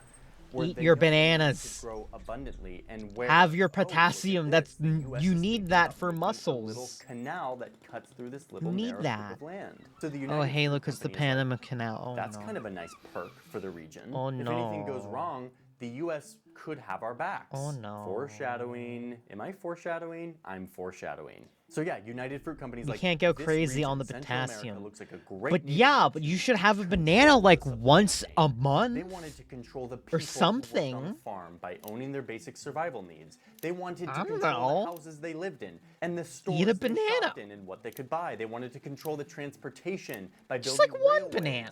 so that they could quickly ship their product onto ports. They wanted to control the boats and the waterways so that they could get all of these bananas. I'm gonna go from hard Central on America to the Sasha US regarding before they bananas spoiled. They like I started with treat Guatemala, Jill with pouring vegetables. tons of investment into controlling every inch of their supply chain. Soon, they There's were more the potassium and largest other things, just like company in advertising. Guatemala. Vitamin They C. owned I mean, a yeah, I fifth guess so. of the farmable land in the country. They owned all of the railways and all of the radio stations and radio infrastructure. And by 1901, Oh, the boy. government of Guatemala actually hired the United Just eat Fruit some Company broccoli. to manage the I ate country's spinach and postal green service. peppers today. What? I United wanted to Fruit make was sure you starting to look did, a lot like okay? a government. See? And the Now I result know was that you a ate lot vegetables of today, so I happy don't have to like banana-eating call you Americans. out So they kept on a going. stream. They kept expanding their operations. I was gonna do this across anyway Central after the America. stream, but it just So came now up. with all of this beautiful infrastructure and trains and land, the next strategy for making bananas even more profitable was, you guessed it, paying the workers next to nothing. Woohoo, Oh, capitalism. and paying them not with real money. A lot of the times, United Fruit boy. paid their workers in vouchers. These vouchers could Oh, only be no. used Oh, in designated no. United Fruit commissaries. So they're not actually making No, real it's company money script. here. So wait, now the No. United Fruit Company has its own currency? Oh, and they also had like No. a private navy. 93 boats called the Great White Fleet. But then eventually they started using these boats to like transport people on cruises. These boats were even used during World War II. United Well, of Fruit course, started every to boat look was like used a in World War literal II. government. They had their hands in everything. Oh, So much so that they no. earned themselves the nickname El Pulpo, which means the octopus in Spanish. Meaning they had their tentacles in everything all over Central America. The land, the crops, Oh, the people, the infrastructure. no. And soon enough, government agencies. This sounds Soon these familiar. countries became so dominated by and reliant on the United Fruit Company that they were no longer run by the people or the governments. They were run by American banana companies who had all the power and leverage in the world. This led to the nickname Banana Republic, which is a politically unstable country whose society is exploited for profit for one single product, in this case, bananas. Yeah. Side note, I still don't understand why that clothing brand is called Banana Republic. Why would you name your company after something as heinous as this? Like, actually, like, I don't get it. I mean, also, not to mention their clothing sucks, but, you know, regardless. And probably not. Maybe the I got a best little out of sort of hand thing there. to name your clothing. Yeah, there we go, there we go. It's just a thought, but like, Who the made fuck that named decision? that idea? United Fruit. Like, and who other thought that banana was a companies good idea? Continued to grow and control Central America. Because it feels exactly like, oh, this clothing was made in a Was sweatshop. like, all right, we're done, banana companies. Cool. Like, we're gonna take back our land. We can take it from here. These are our plantations. You've gone too far. Banana companies didn't like this. So they organized a private army to help overthrow the government so that they could put in a president that they liked, who would allow them to keep doing exactly what they were doing and also give them a tax break. So yeah, banana companies are now overthrowing governments. Jeez. This kept happening. Anytime there was political dissent or the governments of these countries started to like step up and say like no, the banana companies would intervene. And guess who had their back? The US Yes, military. And yes, we're back to Teddy Roosevelt's. Teddy Roosevelt. What a guy. Here's Teddy stomping around the Caribbean with his big stick, making sure that American military and business interests are protected. In Honduras alone, the U.S. invaded 7 times in the early 1900s, all in the name of protecting these banana companies and other U.S. interests from having to face these pesky locals who were so audacious as to want to I'm run sure their own at this country. point How you dare know my they? feelings. You have to remember that And I am at in this time, fact the US was dying on really the comfortable inside. with empire behavior, and Central America was at the top of the banana companies knew this, which allowed them to feel emboldened to just sort of do whatever they wanted in the region. Okay, but this is sort of child's play. It started to get a lot worse in the 1920s. Oh no, we're in the There was a roaring situation in 20s. Colombia where a bunch of workers for the United Fruit Company decided to stop working and protest their working conditions. They were asking for a few things like, I don't know, working 6 days a week instead of 7, or getting paid real money. The United Fruit Company refuses to negotiate with them and instead goes to the US and says, hey USA, we've got these really annoying workers who are like trying to unionize and trying to get paid and stuff, and it actually smells a lot like communism. And the US is like, wait, what, communism? Tell me more. So then the US threatens to invade with their Marines and squash this strike if the Colombian military doesn't do something first. Reminder that we're not talking about some big political revolution or rebellion. We're talking about a few workers in a banana plantation protesting for more humane conditions. And yet, this was a priority for the US government to put pressure on Colombia to fix the situation. Of course, Colombia didn't want to make It's 1920s. Racism was more blatant. Sent in their own troops to go put down this workers' strike, and they were ordered to, quote, spare no ammunition. So on December 5th, 1928, these protesters are in the town square in this town in Colombia, and the Colombian army shows up. I was not expecting this, and honestly. massacres them. Jesus. Men, women, and children were killed by their own military, all because an American banana company didn't want to pay them a decent wage. I mean, this is madness. It is madness to think that these large geopolitical forces were coming to bear over a banana plantation. Yeah, who would have thought the United States government could possibly use deadly militaristic tactics in order to make sure that the status quo was kept the same and that workers were denied basic rights. I can't imagine this in the modern era. I'm so glad we're past this in the great year of 2022 where this doesn't happen anymore. This event is called the Banana Massacre. This didn't stop in 1928. Fast forward to Guatemala in the 1950s. At this point, the United Fruit Company, El Pulpo... As a positive, at least the Starbucks workers are unionizing, and as a barista, which I appreciate that. So that's good. This Findin Out Friday went real dark. But also at the same time, we are talking about the United States government, so you know. Of the land in Guatemala, this is kind of... But this president, Jacobo Arbenz, who was democratically elected, is trying to change things. He wants to take land that United Fruit owns but isn't using and redistribute it to poor Guatemalans. Okay. He's sort of doing like a Robin Hood thing, trying to like lift poor Guatemalans out of poverty. And then he gets killed, United right? Fruit didn't like this. But instead of engaging directly, he gets politically assassinated, right?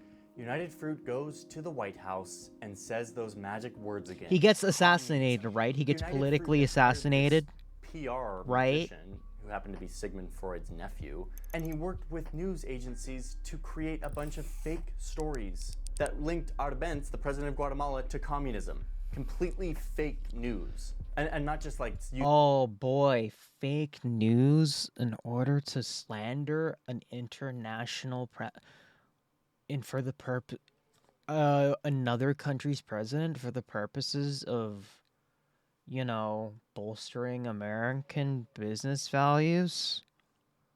Who would have thought? I'm sure this doesn't happen now.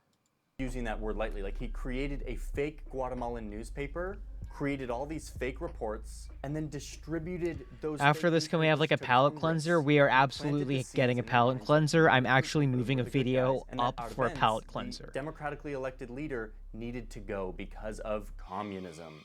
It totally worked. President Eisenhower, the president of the United States, believed all of this, and he sent in the CIA to get Arbenz out of power. Oh, for fuck's sake, I was joking. So it's a classic CIA coup. They go find a bunch of rebels, they give them money, and they train them. Rebels rose to oust Guatemala's red-infiltrated government. They find a leader who Oh, wants to be the I next was president joking. that's friendly to the US, and eventually they start broadcasting anti-government propaganda, and they turn Guatemalans against their government with all of this fake news and propaganda. They send the Navy in to block Guatemalan waters. They send some bombs onto Guatemala City. How far are we in and this? then they invade. We have 10 minutes left in this video. On the bright side, my meds are stopping me from losing my shit, are helping a lot right now. That's good to hear. I'm glad your meds are helping you not lose your shit. Because I would have absolutely lost my shit if I was off my meds watching this video right now. Because holy... Oh my god. Take over the government, the Guatemalan army surrenders, and the leader of the rebels becomes the new president, friendly to the United States. And now the banana companies are happy, and they have a guy in power that is their guy. It's like they have a playbook on how to like mess with democracies around the world, and they just sort of followed the playbook. Still works. Like, oh, we've done this before. We're gonna do it again in Iran in a little bit. Like, this is like classic CIA. They keep doing this. By the way, this coup was sort of a death blow to democracy in Guatemala. It divided and destroyed the budding civil society that has not allowed Guatemala to recover since. All because these banana companies wanted to control the supply chain. These things leave scars, major marks on a country. Scars that are still felt today. Okay, let's switch gears for a second, because all of this sort of banana like coups and banana republics and massacres is like horrendous. But during all of this violence and military invasions and human rights violations, all of this meant that the United Fruit Company was getting really, really good at their business. Can we talk about like something nice? Like that's slightly less horrifying? Like, I don't know, the banana disease? Rising fast enough. The average American. How did we get from slipping on banana peels to this? United States imports is basically that. Amazing marketing campaign. So now they're paying doctors to write amazing academic journal articles about bananas. They cut a deal with Kellogg's to like market the cereal as something that pairs with bananas, which is something I still do today. I cut up my bananas and I put them in my cereal. Who would have thought the U.S. government would do this? They even created a guide on how to decorate with bananas. Hold up. I saw a thing that he went over and did not say. Because I saw it and I was horrified, and I need to make sure that we need to see this, even though we did literally talk about basically government crimes. They made recipe books. We have to talk about these. I'm going through frame by frame to find the right one. I like one of those articles was called "Bananas as a Substitute for Meat." I'm sorry? Who does that? Why does everyone think something that isn't a meat substitute should be used as a meat substitute? I feel like that's such a dumb idea. Okay, hold on. Let's look at these because we got to talk about them. Banana fruit plate. I was like, what doesn't the U.S. government do that impedes on human rights for profit? Man, I don't know. They don't do a lot. A lot of it violates human rights. Oh, man, we need a palate cleanser after this. But I want to joke quickly about the horrifyingness that is food in the 1920s and how it's organized. Peach banana fan salad. You just cut the banana and it's whatever. Banana pear castanet salad. They call it castanet, I'm guessing, because they just split the pear in half. Banana fruit plate. This is like a charcuterie board for like people who only eat fruit.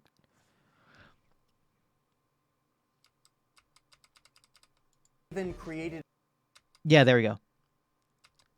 Salad sear. They're quick and wholesome banana shakes. We're getting Banana holiday nog. I'm already... There it is. There it is. There's the guy I was looking for. I thought this was tomato soup in the fresh thing, and now I've realized it's a pancake. And are we eventually going to have a devote to Findin Out Friday to completely off-the-wall 1920s, 1930s cooking? I feel like that needs to be the next one immediately. How to decorate Because we gotta talk about how nonsense they are.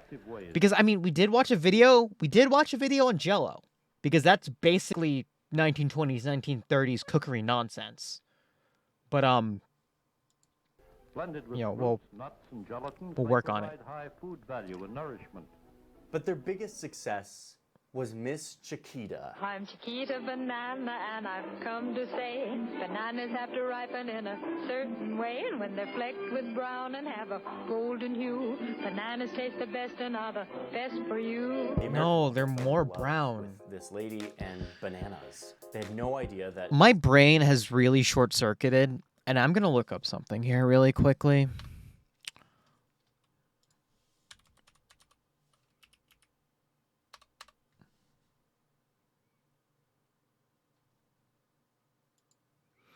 Okay, I had to check. There is, in fact, porn of the Chiquita Banana Woman. These bananas were being produced and shipped and bought. I just had to but check. They just liked how they taste. But isn't that the case with a lot of things that we all consume every day? But there's one thing. I just had to check. Sorry. And millions of dollars of marketing cannot control, which is disease. This is Cartoon banana waifu cannot erase your sins. Bananas that were all the rage. Oh no, it's not the banana. It was. It's not the banana. It wasn't the banana mascot. It was the humanized one. Bananas that you're eating I will look. today. I will double check if there was actually any of the actual banana. Hold on. Company's efforts to control everything was standardizing the genetics of the banana, making them all exactly the same. Monocultures is what we call that. The problem with monocultures is that they are like heaven for a disease, because you don't have to solve the same puzzle to infect another banana. If you infect one, you infect them all. And that's exactly what happened.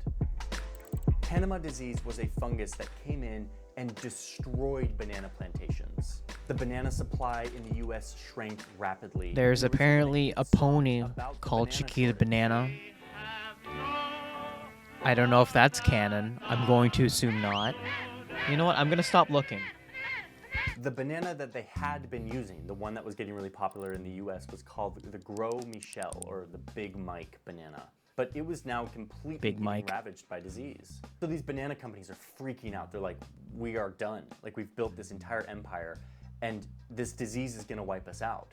So they started to scramble to find another banana. It turns out there's like 1,000 types of bananas out there. There's like red ones and blue ones and like teal ones.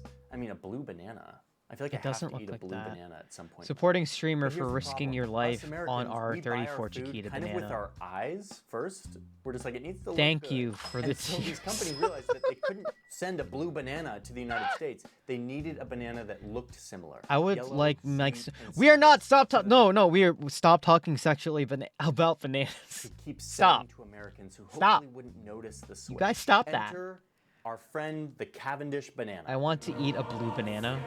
Hold on. Let's quickly. Okay. We're going like off tier. We're going wild right now. What in the world does a blue banana look like? Do blue bananas, because we want...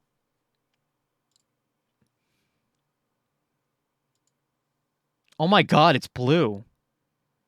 It's like, it's really blue. A blue banana for your blue... Jess. I know what that is. I wasn't born yesterday.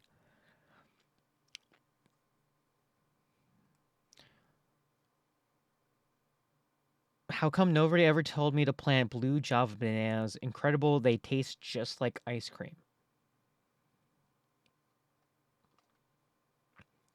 In Fiji, they're known as Hawaiian banana. In the Philippines, they are called cutie. Okay.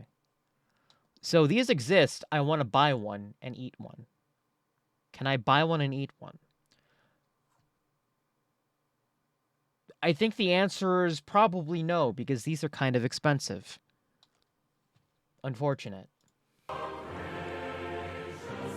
Like I said in the beginning, this banana was invented by a British guy who was tinkering with banana seeds in this amazing looking house in northern England. And after years Pre-order of your playing around with genetics, the plant finally flowered and popped out this big, beautiful yellow banana. And so he named it after the Duke, William Cavendish. So now here's the sad part. Why do you the name Gros it Michel, the one that had caught on, that was like the big hit in America, was a way better banana. Corny Is a way blue better Java banana. banana tastes like It is ice sweeter, cream. it's more durable. Yeah, and it's that's just what I'm curious overall about. I'm like, better banana compared ice to the cream? Cavendish. In fact, the artificial banana flavor that we have in our candies, like Laffy Taffy, comes from the original Gros Michel, not from the Cavendish. But the Gros Michel was getting destroyed by this disease. And the Cavendish... I just want to point this out because it actually kind of... Hold on, I need to move my hat for this detail in this video. This is entirely not related, but... Way better banana is a way better banana. It is sweeter, it's more durable, and it's just overall a better Hold on, banana I just want to compared show the this one. Cavendish. British guy who was tinkering with... Invented by a British guy. Okay. I found it. So, notice here in this scene, you see him holding a banana, there's a computer, and there's the secondary computer with a monitor on it. It looks like there's editing stuff in there. It looks like maybe like, I don't know. It actually looks like Adobe. So it looks like, so he has a Premiere project in this, right? The Cavendish. Pay attention to this window and what happens after the cut. Like I said in the beginning, this banana was invented Just pay by a attention to British it. guy who was tinkering with banana seeds in this amazing looking house in northern England. And after years of playing around with the genetics, the plant finally flowered and popped out this big, beautiful yellow banana. And so he named it after... Yeah, okay. So the computer screen's off now. William Cavendish. So now here's the sad part. The Gros Michel, the one that had caught on, that was like the big hit in America, was a way better banana. Is a way better banana. It is sweeter, it's more durable, and it's just overall a better banana compared to the Cavendish. In fact, the artificial... And then there's the BIOS boot screen. Flavor that we have in our So I think you could tell in the video it had a Windows Gros update. Michel. Sorry, I thought that was funny. But the Gros Michel I have a was weird getting taste in destroyed humor. by this disease, and the Cavendish was luckily And it's starting back up again. So the dictator banana companies made the switch and hoped that the people wouldn't care or notice as long I as they noticed looked these the same. details. And guess what? It totally worked. They quietly switched out the banana to the new Cavendish, and people just kept buying bananas. I mean, I can't believe that there is a better banana out there that I have not tasted. Wonder if I can get my hands on one. Incredible eyes. Oh my god, he did actually get the other bananas. The Gros Michel banana still exists. It's just a select few people on this planet still grow it, and I found a farm that sent me a few. I'm gonna try this. Where? Tell us, you coward! Tell us where you found the forbidden banana. What a beautiful banana. He's now gloating I mean, about the I'm fact that he obviously found trying this to like damn this more, thing so I don't and know is if I eating really in like front it of us anymore, on but it's camera. definitely a better banana right Can't now believe in this, my man. mind. Slightly different color. It's got this like burgundy vibe going on. I can't It's focus sweeter. your I like the fucking texture camera. more. I think this is a better banana. Too bad this thing got completely wiped out by a disease. Okay, so let's get up to speed before we finish this story off, because the last part of it is quite interesting and applies to our modern. I mean, I always thought the Cavendish was Bananas horrible. came to the The US, Cavendish predatory companies invaded is whole kind of countries to bland, help the US honestly. exploit them for bananas Unless you get them while like using super amazing ripe, marketing to and then keep you get them demand up. like, And because of this Panama disease, you they had know, to switch you to the you put them in inferior other Cavendish things. banana. So where do we go from here? United Fruit eventually rebranded to Chiquita. Oh god, this still company doing still pretty exists? Shady stuff like paying millions of dollars to terrorist death squads and getting sued by workers who have become sterile after handling pesticides. Banana companies will probably always do this. He just left the Because shove. The other thing that remains is that bananas are still He just soft left the and entire spoiled shoved and quickly focused banana and in go my faraway face bit places in from after editing. where you Yeah. need them. So the entire supply chain needs. Yeah, no, honestly, why did he do that? Like, have your camera autofocus. I mean, okay, he put a banana really close to the camera. I'm sure the camera wouldn't have actually got it to autofocus, but you were showing it off to us. Fix the camera. Needs to be controlled. And The other thing that hasn't changed is that the new banana is genetically optimized so that every banana is exactly the same, so it fits perfectly into these boxes, into these crates, onto these ships, into these supermarkets. But guess what? There's another disease. The Panama disease, the one that wiped out the Gros Michel, it's back. And it's mutated, and it's coming for the Cavendish. And what's tricky about these diseases is there's no way to detect them before they arrive, before it's too late. It just quietly kills the banana trees and makes it impossible to ever grow there again. You have to burn the entire plantation. This is already happening. In the Philippines, which is the second largest exporter of bananas, the disease has devastated the land and the banana economy. It's making its way through Asia. Okay, but Asia's like super far away, and it's like there's a whole ocean in between. It's like all our bananas come from Latin America. Wrong. In 2019, it was detected in Colombia. And in April of this year, just a few months ago, the disease was found in Peru, right next to Ecuador, which is the largest exporter of bananas that come to the US. I hate bananas It's anyway. coming for your bananas. So everyone's on high alert. And bananas, as we know them, might be doomed. So now we're seeing history kind of repeat itself. We're looking at the potential collapse of a $25 billion industry and entire economies, which is like hundreds of thousands of jobs. I'm gonna immediately counterpoint here, because there are ways to solve this that we have that they didn't. I don't know, for example, GMOs and CRISPR. Like I can give everyone a example of, I can give everyone right now an example of how to prevent this, and it wouldn't even be hard to explain. To me, the big problem here, the thing that's repeating itself, is the same problem of United Fruit Company. That could still take years, though, but that's still more time for the company to even just continue development. There could just be, I don't know, a shortage, and then the bananas come back. I don't know. Going in, trying to control every angle of their production to maximize profit. Or like following the Apple industry and just letting more than one banana That exist. feel emboldened. Yeah, you're right. That is also a possibility. I don't know why they're monocultured like this so much. Did you vaccinate your banana? Or a coup in Honduras. I know, I or vaccinated a my monoculture banana. that gets wiped out by disease time and time again. We try to engineer our way out of these problems, and we sometimes do, but at the end of the day, nature will catch up with us. And as long as we ignore the true costs of these economies, the cost to people, to democracies, to ecologies, we're never actually going to get rid of GMOs are the Okay. Okay, you're right. Thanks for watching. I'm gonna eat a No, I was thinking more towards like GMO for fungal resistance or something. Because I know like the anti-pesticide one, it might not be the best, but hey. I feel like CRISPR is a nicer move than GMOs, but I don't remember how GMOs and they're the same thing. Anyway, this was incredibly depressing, and we're changing topics now, and we're gonna talk about a levitating hot dog, okay? We're gonna talk about a levitating hot dog cooker. Creating better many species is a better idea. I just don't know how they can manage it when... Yeah. But again, we're not talking about bananas anymore. We're talking about a floating hot dog.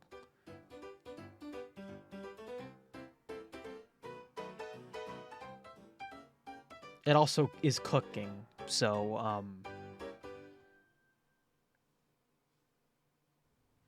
Hi everyone! In this video, I will be showing you one of the weirdest things I have ever featured on this channel. See, this is proper This levity is a after watching levitating that. hot dog cooker.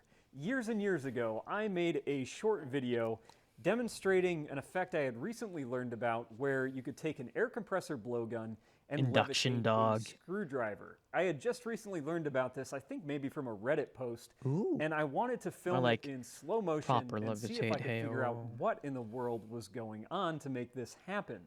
I was really surprised that the screwdriver wasn't just blown away by the air. It was a really strange effect. Now, years have passed since then, and I've since got a better handle on what is happening with this process. The primary effect that is causing the levitation is called the Coanda effect. Now, this is something that you've probably seen if you've ever tried to pour hot coffee right out of a mug without a spout on it, and the coffee just runs right down the side of the mug, clinging to that side. That is a demonstration of the Coanda effect. This happens when you pass a stream of air or any fluid over a curved surface. Glizzy anti-gravity. And it gets redirected. Let me demonstrate. Yo, that sounds actually really dope. First with a ping pong ball and this little blowgun hooked up to my air compressor. Yo, who wants an anti-gravity glizzy? I'm in. I also love this trick. It's so cool. Let's see if I can turn this down a little bit. Oh, there it goes.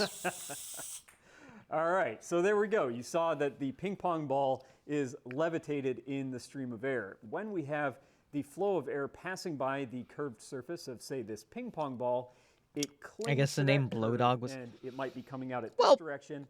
Once it hits the curve, it's redirected downwards. Now, there's a couple ways that you can think about I know what to say here. That is generated from this effect. You can think of it in terms of air pressure. I don't think I can say or anything. you can think of it more like a rocket. And I think a rocket is the more simple explanation to visualize in your head. So when you have this stream of air coming out, hits that curved surface, and then it's redirected downward, that downward flow creates an equal and opposite force on the ping pong ball, which lifts it upward. Now, that just tells you that the ball should move up. But in this case, since this is a curved surface in all directions, if the ball moves upward too far, How many out of that stream names of a floating hot stream dog is can we get? passing on the bottom of the ball and being Because we got pulled induction up, dog, and it's pulled back down. glizzy, And so you have this effect anti-gravity going on in all glizzy, directions simultaneously, which keeps weightless the ball wiener. centered in the airstream.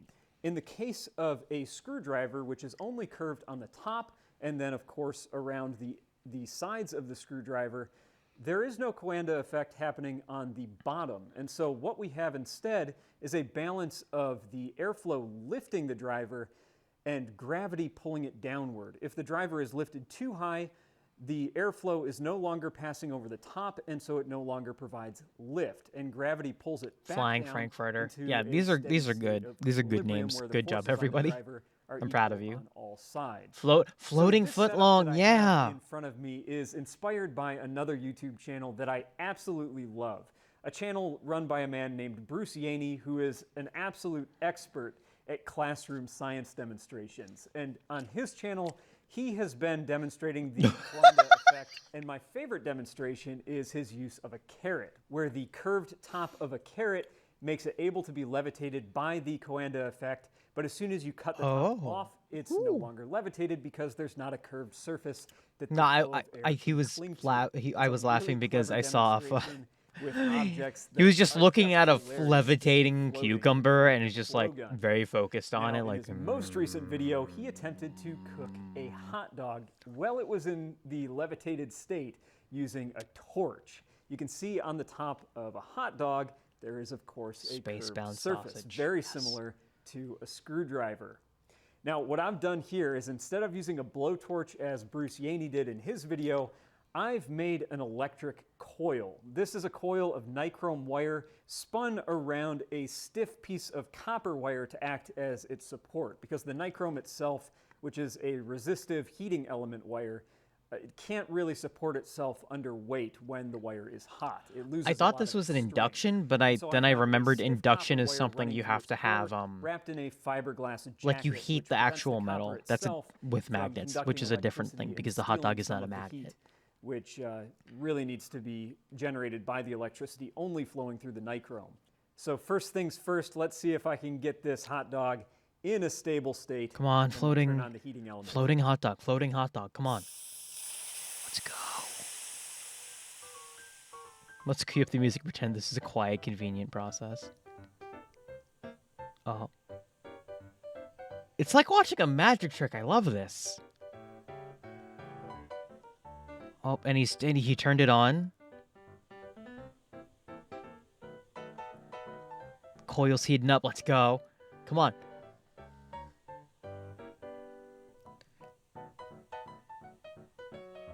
This is great. Isn't this the levity that everyone wanted because I think this is the content that I've been wanting and striving for. Oh no, the hot dog's unstable. No. No, the hot dog became That'll definitely cook it unstable. sitting right on the coil, but that's not exactly what I was aiming for. You might have noticed that the coil actually didn't get all that hot in the top Levitating two link, turns, yes. and that's because this flow of air from the blowgun is pulling a lot of fresh air next to it, alongside it, which is cooling off the upper parts of the coil.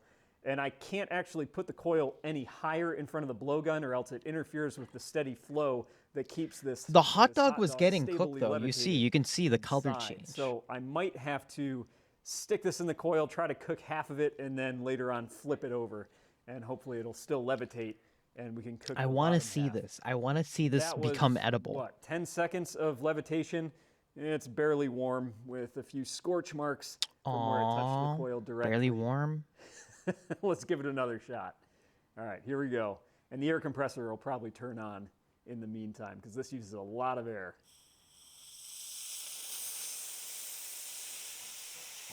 I wonder how you get the feel for it.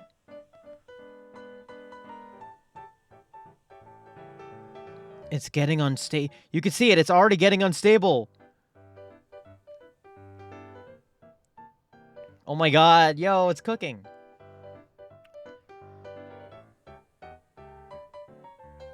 Imagine we're like in some kind of weird, distant, weird future.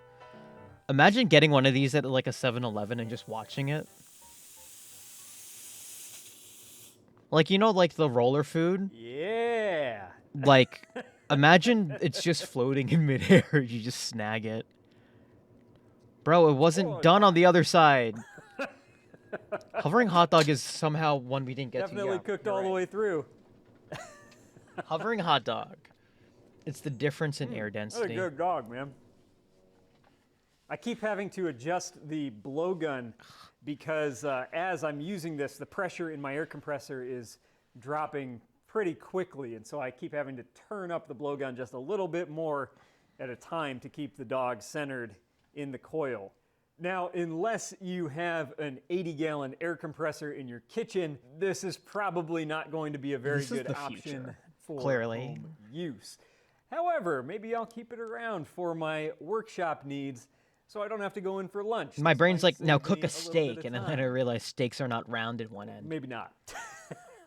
It probably takes about one refill of my air compressor to levitate a dog for long enough Levitate a dog. to cook. So an 80-gallon compressor, one dog per fill. Not the I know. most efficient Sounds device. economic. I just like the fact that it is floating.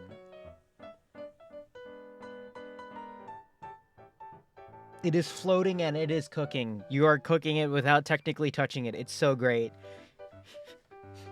You know what is round? A tube steak. No, there it goes. Well, Hey, a who would bird. have guessed that one day I would find myself interested in the aerodynamics of a hot dog? Hey, a bird. I love this sort of demonstration. Okay, there's an ad, but we don't need it, so it's fine. Okay, you guys have a choice between two things. This or a video from Tecmon. Our buddy Tecmon. Now we put bird in the corner and ignore. We are going to watch for rolling we are going to watch the half an A press commentary. Because I don't think I've actually seen it. Okay, Tecmon. We got one for A presses and one for Tecmon. We need a tiebreaker. We got to get a tiebreaker, guys. Come on.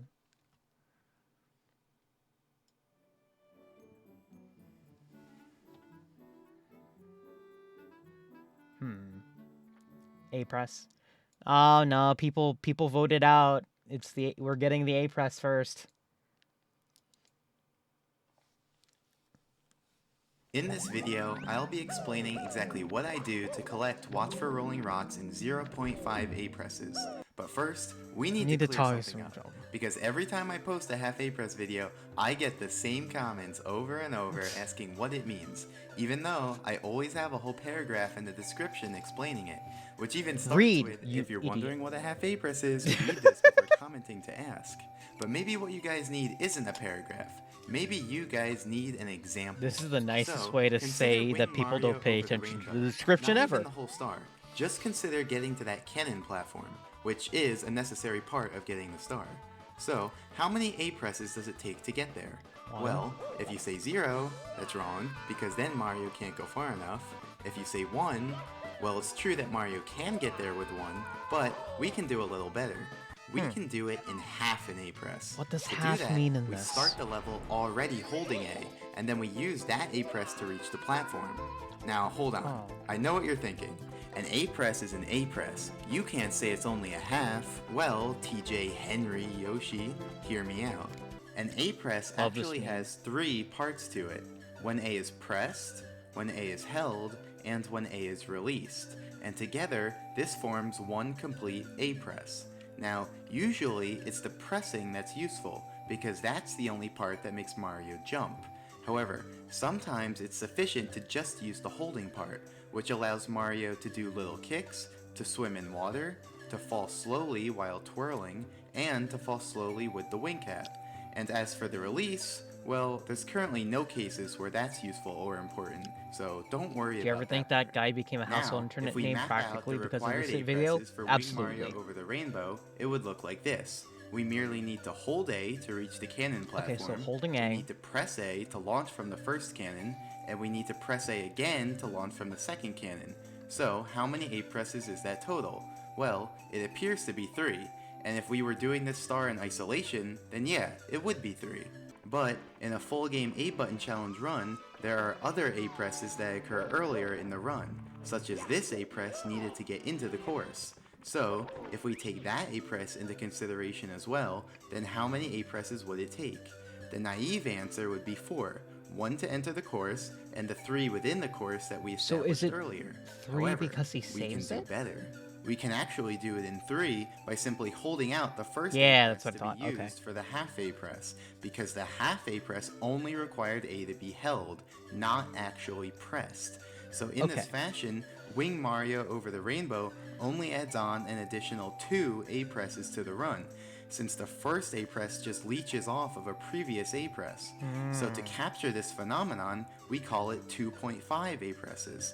On a single star basis, you'd round that up to 3, but in a full game run, you'd round it down to 2. So, in conclusion, since that first A-press counts in some contexts, but adds no additional A-presses in other contexts, we refer to it as a half A-press. So, going back to the video, you can see that I start the level with the A button already held, as indicated in the bottom left corner. And so in the full game run, this A-press will just leech off of a previous one, and so it won't incur an additional A-press. I didn't realize Mario could still do actions when he was holding A like what am I doing in the this. video? Here, I'm using a trick called Scuttlebug Transportation. You see, like most enemies, Scuttlebugs have a home, which is just a point in 3D space, and they'll patrol a certain radius around that point. So, if Mario enters that radius, they'll lunge at him to attack. But, unlike most other enemies, a Scuttlebug's home can change positions, because if a Scuttlebug bumps into Mario, the Scuttlebug's home will update to where the Scuttlebug was when the collision occurred. So, by strategically luring the Scuttlebug to the edge of its radius and bumping into it, we can effectively transport the Scuttlebug and its home. So, that's what I'm doing here. Okay. Note that we can't actually transport a Scuttlebug to outside of its native room. They actually get stuck at the door. So, if your dream was to bring all the Scuttlebugs together for one big jamboree, I'm sorry, but it's not gonna happen. Also worth noting is that Scuttlebugs will actually disappear if they walk into a wall while too far below their current home. So I do have to be careful to avoid that. It's pretty weird if you've never seen it before, but I'm pretty sure they did it so that if a Scuttlebug jumps into a hole, it wouldn't just walk around down there. Anyway, I'm transporting the Scuttlebug to the corner right below the Watch for Rolling Rocks. Everything this man says feels like a run-on sentence. star, because next I do a trick called because there's a lot of... And here's how it works. There's a lot of... On the left, I show a bird's eye view of the scene, and on it the feels right, like I'm I listening show to a view run-on from the sentence side. the entire time. Now, when Mario leaves the Rolling Rocks room, the Scuttlebug deactivates. That's because the room and everything in it are only active when Mario's in the room or standing in a small region right outside the door, indicated here in yellow. So, if Mario isn't in the Rolling Rocks room or in the yellow region, then the room will be completely black, and everything in the room will be invisible and won't move. Conveniently, this allows us to raise the Scuttlebug by performing the following steps. First, Mario enters the Scuttlebug's radius. Although the Scuttlebug is invisible and can't move around, it can still turn towards Mario and activate a lunge. Then, Mario leaves the radius and the Scuttlebug returns to facing its home. Okay. Next, Mario enters the yellow region to activate the Scuttlebug. The Scuttlebug will perform the lunge that it started, but cleverly, we have Mario exit the yellow region right when the Scuttlebug is at the peak of its trajectory, thereby deactivating it so it won't fall down. And finally, since the Scuttlebug moved past its home, it turns around to face its home once more. Now, we've gotten all the height we could out of the Scuttlebug's current lunge, but that's no problem, because we can just activate another lunge by repeating this procedure. Activate a lunge while the Scuttlebug is deactivated, reactivate the Scuttlebug just for the upwards portion of its trajectory, and then repeat. As simple as that. Okay. So that's what I do here. No, so, man, you can almost tell he's like, he doesn't know the proper technical terms. So, like, what it seems like is that the acid loads out. So it's like what he does is, the Scuttlebug jumps. He loads it out mid, like, you know, he loads it out mid jump, so it's at the top. He loads it back in. So now it's in a current place, but there's no sanity checks because Mario's not in the room. And then it repeats. So this glitch works because the Scuttlebug does not have, in this case, a sanity check for where it spawns when Mario's not in the room, because it doesn't necessarily matter because Mario's not in the room. Here, and I have a second screen to show it from the Scuttlebug's perspective. Fortunately, the Scuttlebug's radius isn't a sphere, but a cylinder that extends up and down infinitely. So really, no matter how high the Scuttlebug gets, we can continue to enter its area to activate its lunges and move it upwards. There's no limit to how high we can raise it. Now, it's worth noting that I only activate the Scuttlebug while I'm not inside its radius, so the Scuttlebug will always lunge towards its home and not towards Mario. This causes the Scuttlebug to effectively travel straight up above its home. But alternatively, I could have activated the Scuttlebug while inside of its radius, and in that case, the Scuttlebug would always lunge towards Mario instead of towards its home. So it would actually make its way towards the door and then travel straight up from there.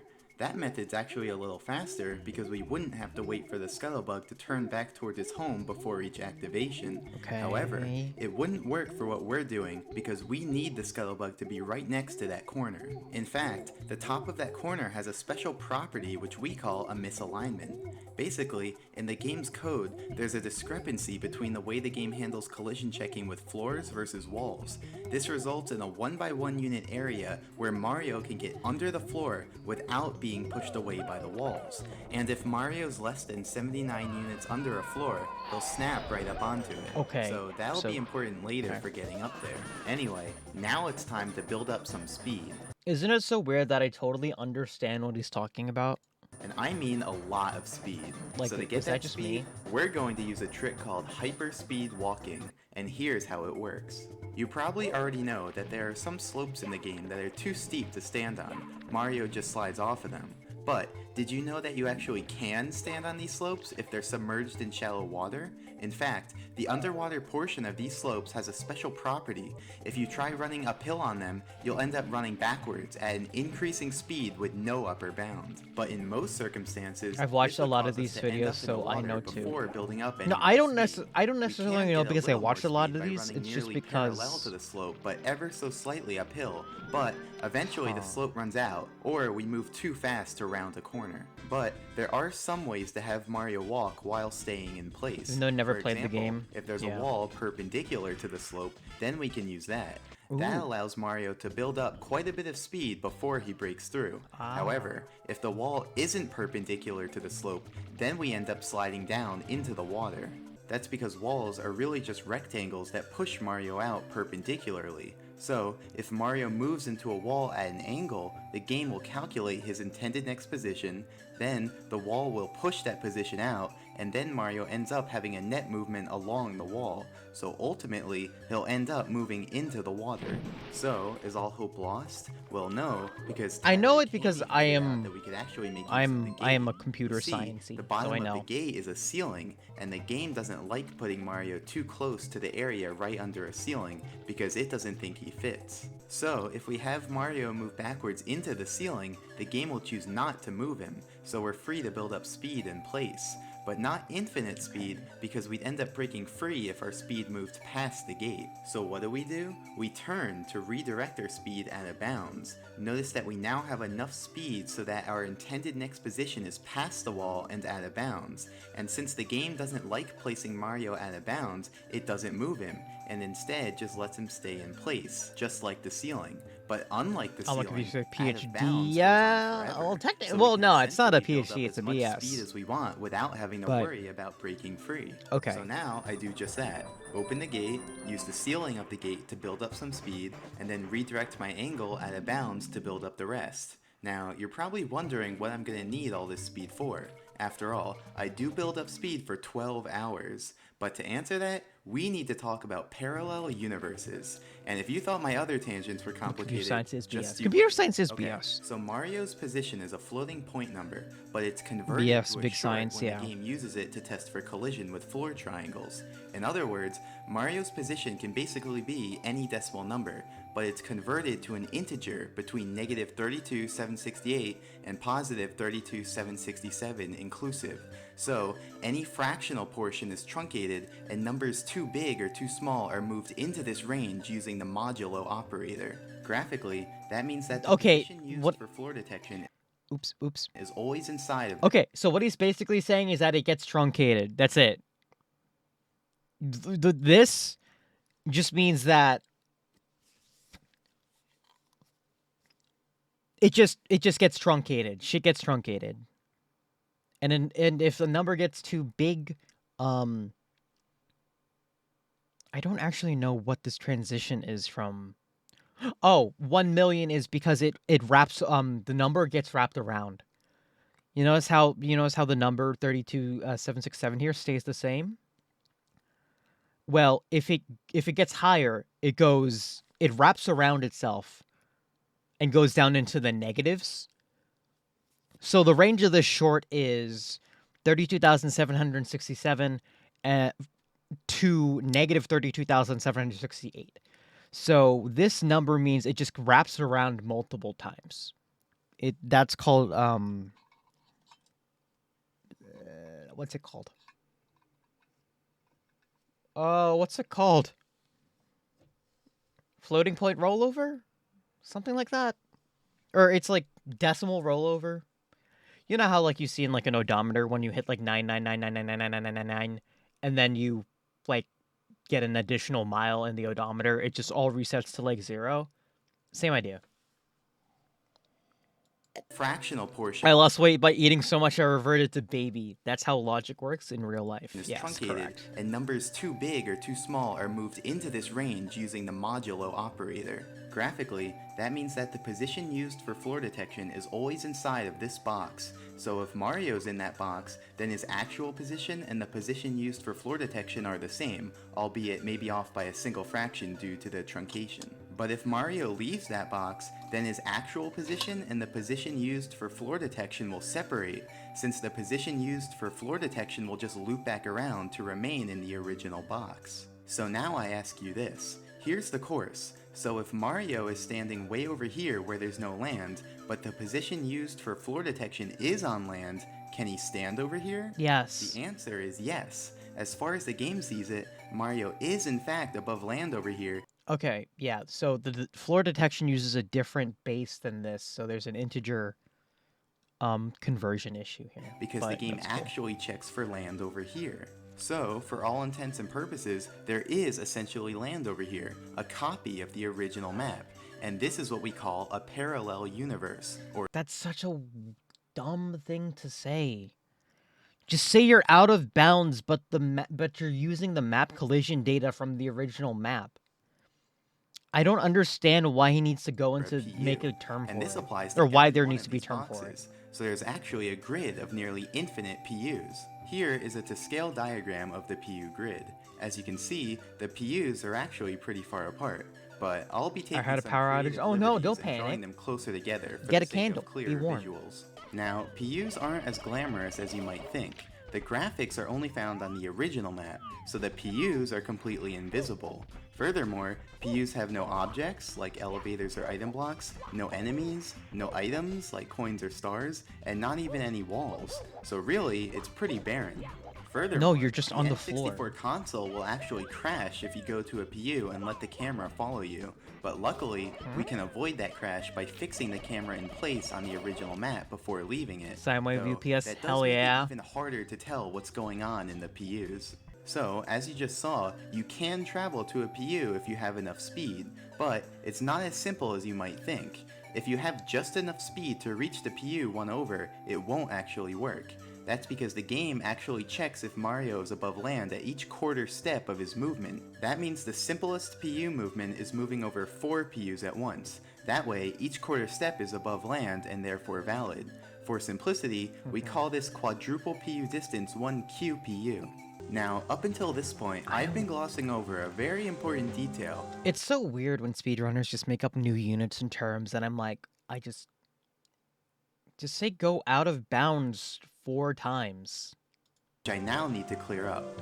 What if I told you the distance Mario moves isn't necessarily equal to his speed? So basically he's describing Mario dissociating. He's also describing me dissociate too, yeah, I feel that. And now compare it to how fast he moves at the same speed on this steeper slope. In both cases, he has about the same speed, but clearly he's moving at different rates. That's because the distance Mario moves is only a portion of his actual speed, and this portion depends on the slope of the ground. The steeper the slope, the smaller this portion is.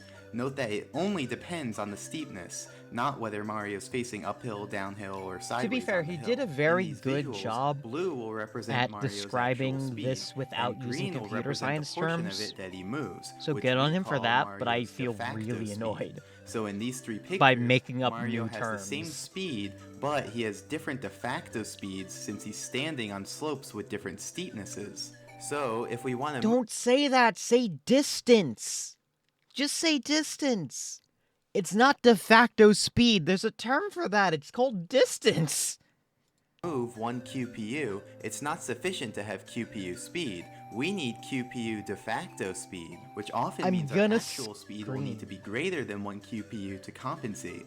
So to reiterate, we need to increase our speed until our de facto speed syncs up with 1 QPU, and the speed needed to do this is called the sinking speed. So in this diagram, the blue arrow represents the sinking speed. When we have that speed, the quarter steps of the de facto speed sync up with the PUs, and we can move. Now, what I'm showing here is just the lowest, or first sinking speed, aka the speed to move exactly 1 QPU. If we increase our speed, eventually our de facto speed. This video brought to you by Script Kitties, yeah. 2 QPU, and so we'd be able to move at that speed. It's like Script Kitties and as fast as before. So in general, any multiple. It's that and people who don't know what a run-on sentence is, because I honestly feel like everything he's saying, just. I'm half fascinated, half experienced. Like I feel like he just he doesn't let anyone, like there's no time to let it settle. Because there's just a lot of information overload, and I'm like, dude, add a period to your sentences. Stop. He keeps making run-ons, and I'm like, did your English teacher not tell you how to not do run-on sentences? Of the lowest sinking speed is itself a sinking speed. Period. And will cover multiple QPU at once. So remember, every slope has a different set of sinking speeds, and this can make routing tricky. For example, in the video where I do PU movement to reach the secret aquarium, I had to traverse several different slopes. First, this slope that I used for hyperspeed walking, then this slope at the edge of the water, then the flat ground of the castle foyer, then the castle stairs, which is really a steep ramp, and then the flat ground of the upstairs. And note that the stairs you see there are actual stairs and not a ramp, so they're just flat ground. Here is a graph showing the sinking speeds for each of these slopes, and so these are the speeds I need in order to have PU movement while standing on each of these slopes. I watch a stream where they hate dead space and conversation, so they never stop talking. It's now, keep in mind that sounds terrifying. Speed while I'm on the hyperspeed walking slope. That sounds terrifying. I couldn't even keep that up myself. The words would come out of my brain faster than I would think them. So to successfully perform this PU route, I better have generated enough speed to meet each slope's sinking speed in turn. For example, let's say I build up enough speed. This is depression from 4 parallel worlds over. I use that to go to the next slope.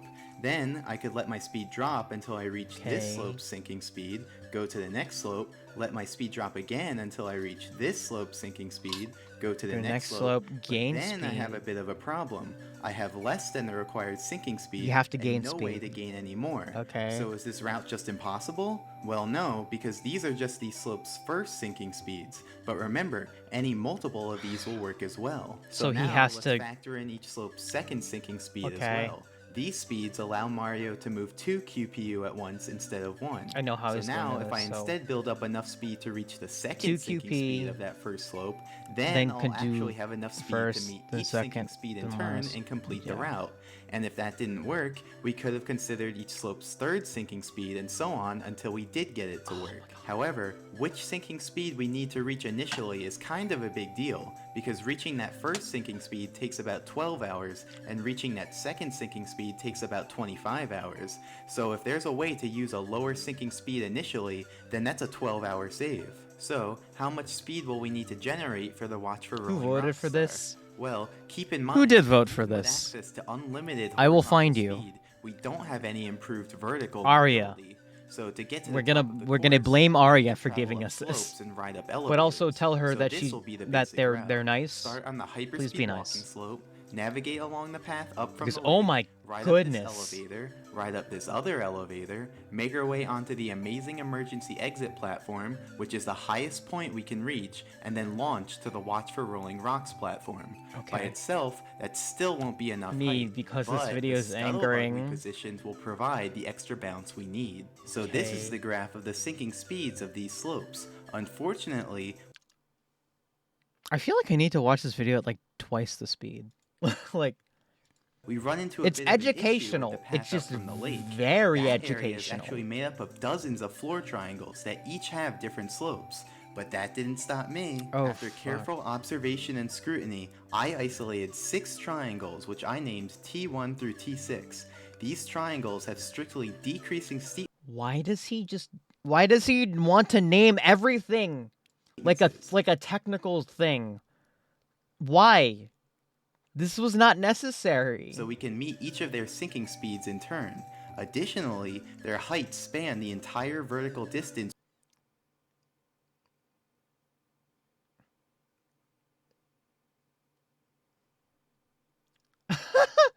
Hold on, what? Hey, sorry to interrupt your stream, but I'm Brandon F., the guy who wore the red coat uniform and shot the musket. You had one of my videos pop up on one of your media shares one time. I just saw it because YouTube showed me your VOD there.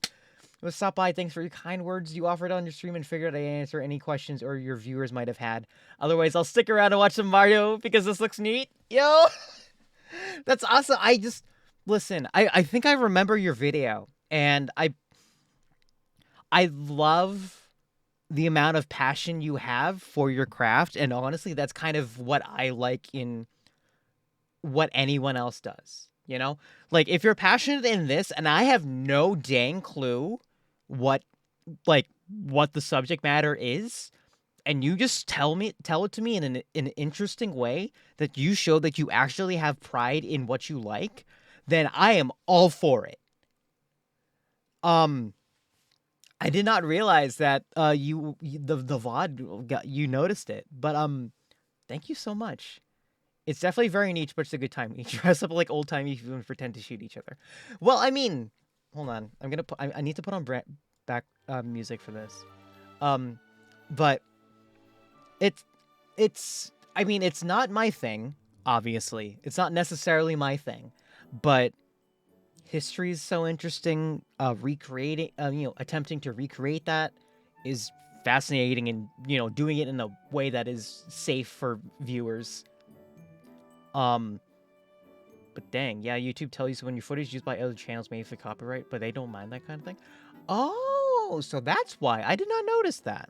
But I'm glad it kind of came up in some way, because we got to meet and I got to talk to you and got to just let's just learn. But thank you for tuning in, I suppose. But I think the person who did recommend it unfortunately is not in chat today. But I will let them know definitely that you stopped by and they said thanks. I don't know. I just personally like it when people share passions for things, because it just makes life so much more interesting. And you can tell if someone's like sharing this for the sake of like video, like you can tell if it's someone who makes who has to make the content and is just kind of going on and on about it very informatively, and it's not very dull. But if you see someone with like a very good a delivery of instruction and what they're saying, it comes out so much better. It's that type of thing. But yeah, let's keep watching this, even though I am struggling to maintain listening to this. It is this is one of those things where it's like, again, I can still appreciate his the amount of work he has put into this, because oh my goodness, that's a lot. This is a lot of work just to try and do an achievement that not a lot of people would honestly see. Like it's minimal A press's Super Mario 64. I can't imagine doing that, but being passionate enough to have this technical explanation is so good. I can't believe a celebrity came to visit. I know, right? We need to cover to go from bottom. Hey, if you ever need to find out what kind of lacing pattern of light information, I'm your guy. This though looks far more complicated. I have like, this is complicated. It's almost complicated, but not so. It's just I wish the person who had this video explained it in a better way, and also not with run-on sentences, because oy vey, there are so many run-on sentences on here. It just feels like a constant stream of information. To top without leaving any gaps in between. So by using the slopes of those 6 triangles, we can complete the blueprint for our route, allowing us to utilize the first sinking speed of that initial slope, so building up speed only takes 12 hours instead of 24. Now, okay. We're almost ready to go back to the video, but there's just some final points We're I not want to even make. For example, you don't need to have exactly the sinking speed to traverse PUs. If you have slightly less than the sinking speed, you'll move relatively forwards in the map. If you have slightly more than the sinking speed, you'll move relatively backwards in the map.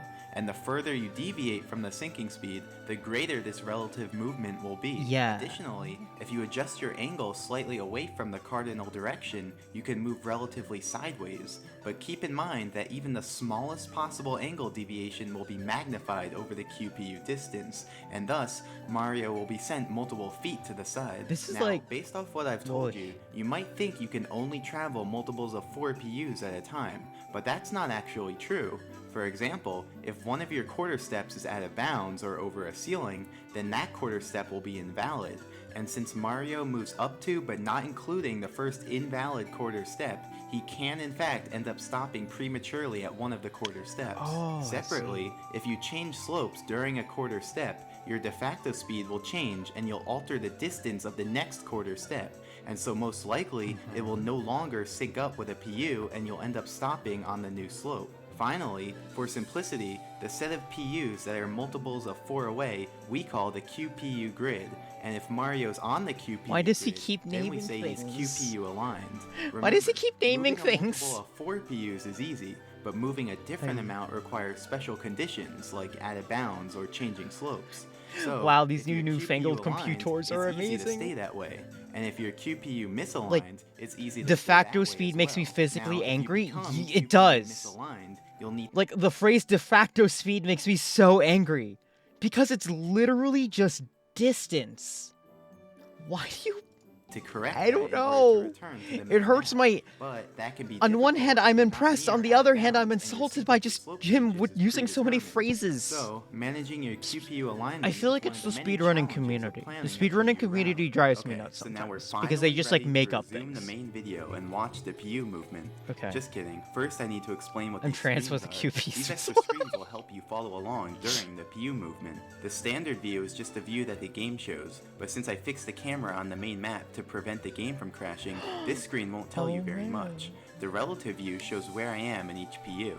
This is what it would look like if I let the camera follow Mario around, and if PUs weren't invisible. The relative map also shows where I am in each PU, but from an overhead perspective. And finally, the PU map shows where I am in the PU grid. Okay, so now let's really start. So, as I explained earlier, I navigate up the path from the lake using the 6 triangles I isolated, and I've marked them in the relative map so you can follow Sorry to along. understand why I never got past this basically, level when I played get this onto game. a No, triangle, that's let not my that. speed drop and This climb is... around the sinking speed for that triangle slope, then navigate uphill on the triangle. This is a different and then type of move to the next achievement, triangle. honestly. Using what I taught you, you should be able to follow along with my movement. For example, I'm able to move relatively backwards because I have slightly more than the sinking speed.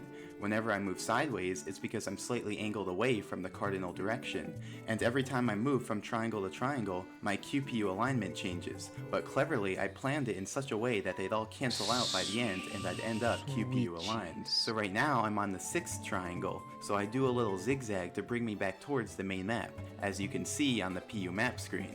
Remember, I need to return to the main map in order to access the elevator. It's a minimum since there are A-press no speed objects run. in PUs. As you may have noticed right there, Yeah, the elevator didn't that's what register me people do until I now. started kicking, and that's actually the reason This why feels like a I've parody been of holding itself. A this entire time. By holding A, I can press B to do these little kicks. Without Actually, this is sort of related. So there are in Mario 64, like this is one type of speedrun people do, is minimal A presses. But there's a modern version of this that I was following for a while too. Have you guys heard of the Super Mario Odyssey minimal capture run? Where you try and avoid to do the mechanic that's literally part and selling point of the game as few times as possible. I actually don't remember what the record is for it right now off the top of my head. I'm sure it's like it's like less than 10. But this is, I think that's like a modern version of this. But it also sort of at least makes more sense because you're not dealing into like hard computer science like numbers, and it's more just like a technique type thing. I go through the elevator. But And with wild the kicks, movement. can I think ride I up like to that a gain bit more, precious height. honestly. Okay, so now we're closing in on the end. The final movement I do will be a kick onto the amazing emergency exit platform, then turn and launch myself towards the scuttlebug. That movement will bring me 10 PU to the right and 3 PU down. But since I want to end up on the main map, I reverse that displacement and so position myself 3 PU up and 10 PU left. While doing that, I simultaneously position myself in the correct relative I thought my part friend of the who map did to make the OT movement work. randomizers was Okay, insane. now don't blink. Yeah, they're...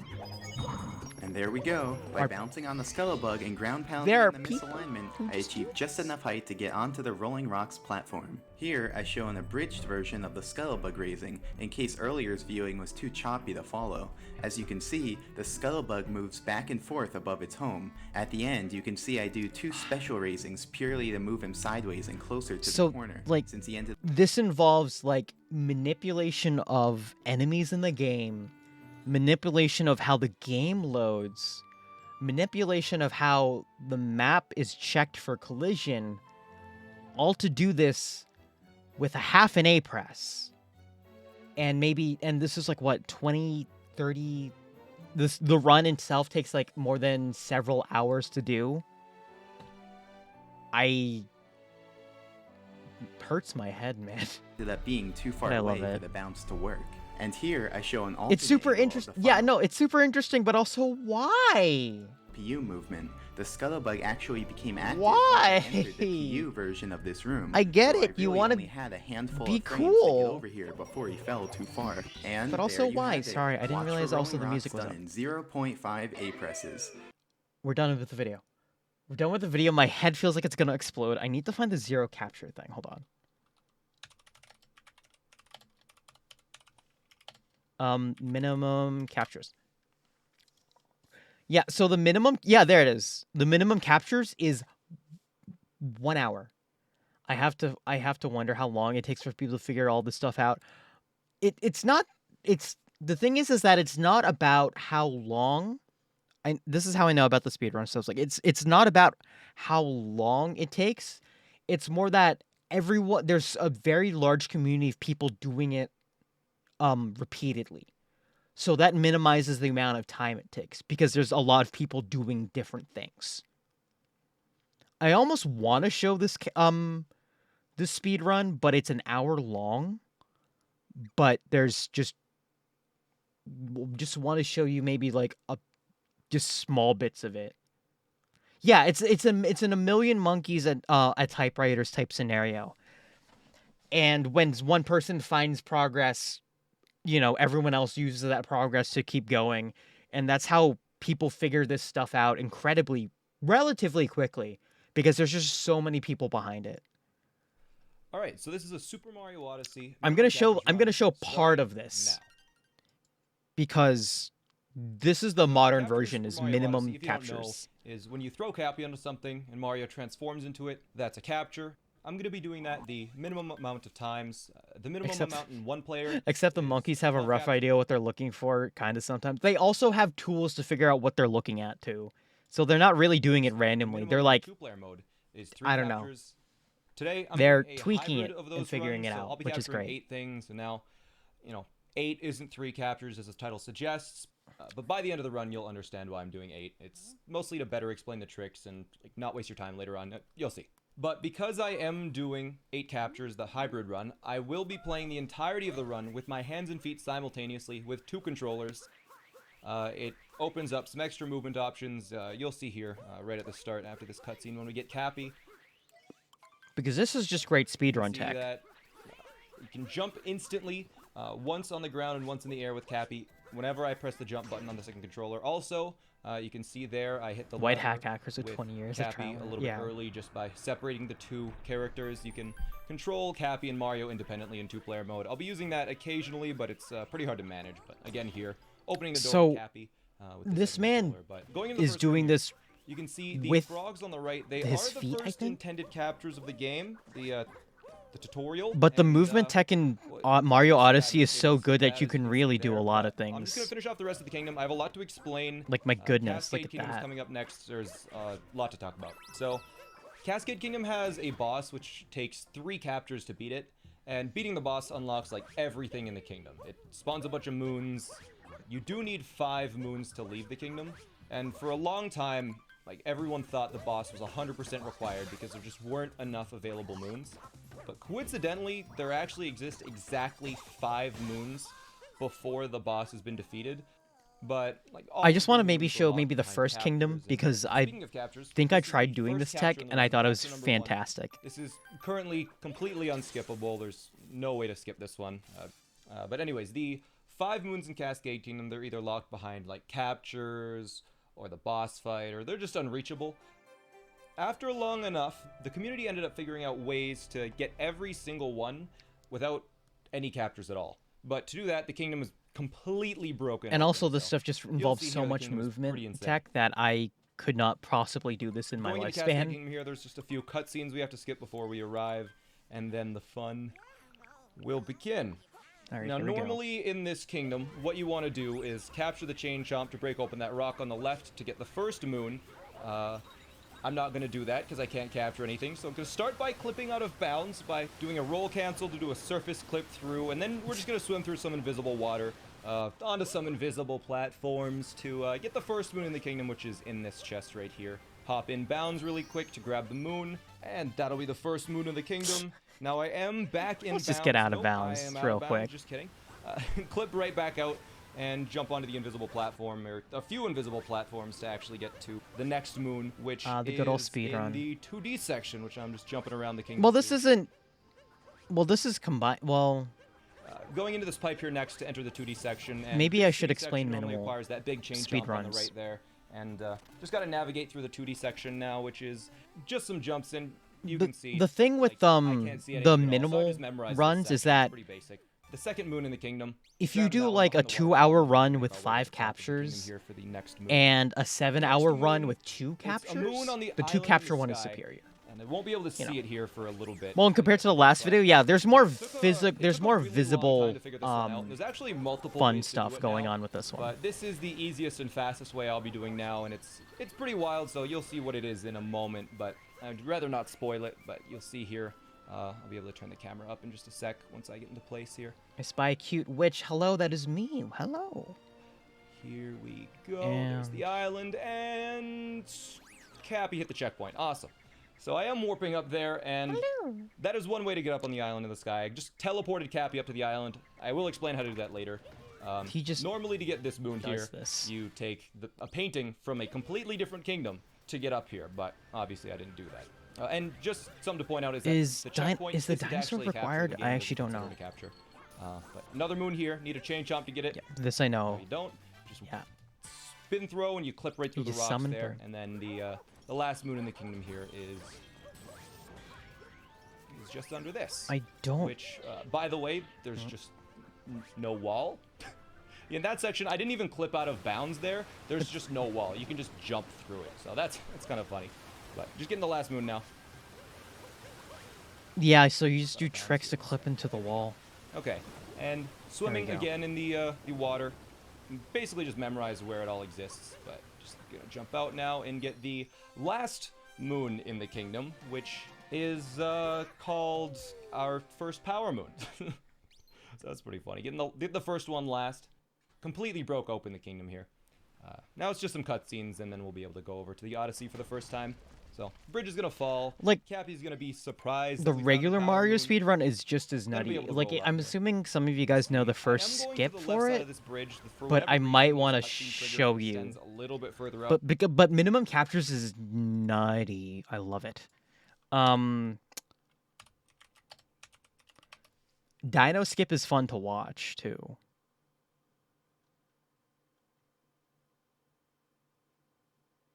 Oh, there's an updated version of the skip? What?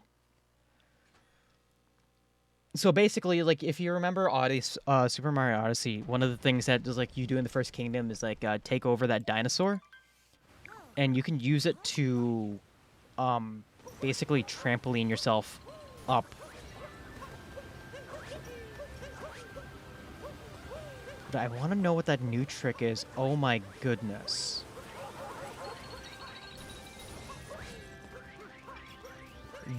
Wow.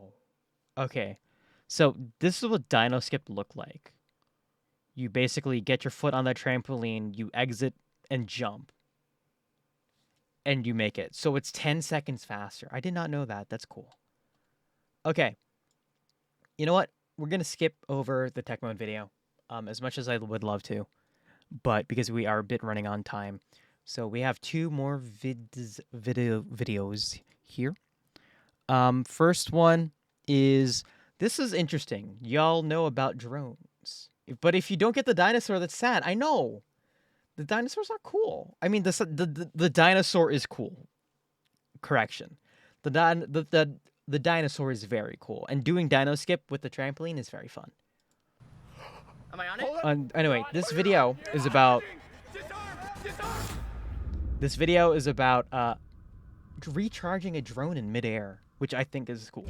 It's just a cool technique, which I've never seen. We're gonna refuel a quad just like they do in the jets, the fighter jets. They refuel them. They extend this rod out, and the plane comes and attaches, and essentially it refuels them midair. How are we gonna do it? Yeah, we're gonna do it. So Magnet Drone from a previous episode is back, and we're going to lock Magnet Drone onto this airplane with these 4 pads that I've installed on here, and then 2 metal pads that have positive and negative attached from underneath. There is a 6S battery underneath the plane that is going to recharge the 6S battery on Magnet Drone when it lands on there. One battery to another battery, basically. Yeah, we're right? literally hooking one battery directly to another battery. We're siphoning the electrons. Have you ever done this? Plug one battery into yeah, this is a cool idea. Does it go pretty quick? It goes like almost instantaneously. Okay, so it's going to just fast. even out what each battery has. Exactly, and it happens like so fast. This is not the right way to target. It is not the right way. But it's like, have you ever jump started a car? Yeah. That's all you're doing. We did another episode where we landed a quad on an airplane, and Drew made a comment in that episode that it was sort of like refueling a jet plane, and I thought that would be an awesome concept to try to actually pull off with a quadcopter. So that's why I designed this project.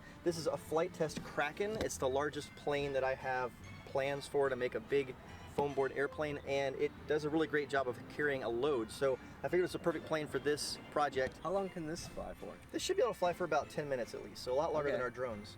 So if we can get on there quick, you get a 2-minute flight, hang out for 8 minutes, and then get another 2-minute flight. So yeah, drones are terrifying amazing. I'd learned to learn how to fly one. Yeah, they seem fun to do. I just well, first off, don't crash. Once this gets hit, which it just did, there's no telling which direction this motor. There's also the funky thing is these are FPVs. These are first-person viewing drones. So like they have that headset on and they can see from the perspective of the drone and have depth and stuff, and I can only imagine how sick I would be if I had that. Motor is producing more thrust. Drones, yeah, they do make war crimes easier, although they are just basically automated airplanes at that point. I want the small ones to do war crimes. All right, keep it stable. I'm filling it out.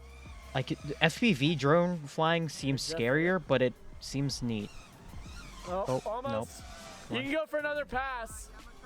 I'm feeling it out. They don't even need to really look at the drone. It's always the cool part to... Oh, try it. Oh, coming down. No, you saved it. Yeah, but the props aren't happy. One motor is not on. Really? Yeah. How about now? Still not, but you don't want to because the props... Uh-oh. There's some joke here about this is the future of Amazon delivery. I'm not sure if I want that or not. It would be cool to look at. It'd be terrifying to see in practice, though. Alright. Cut everything.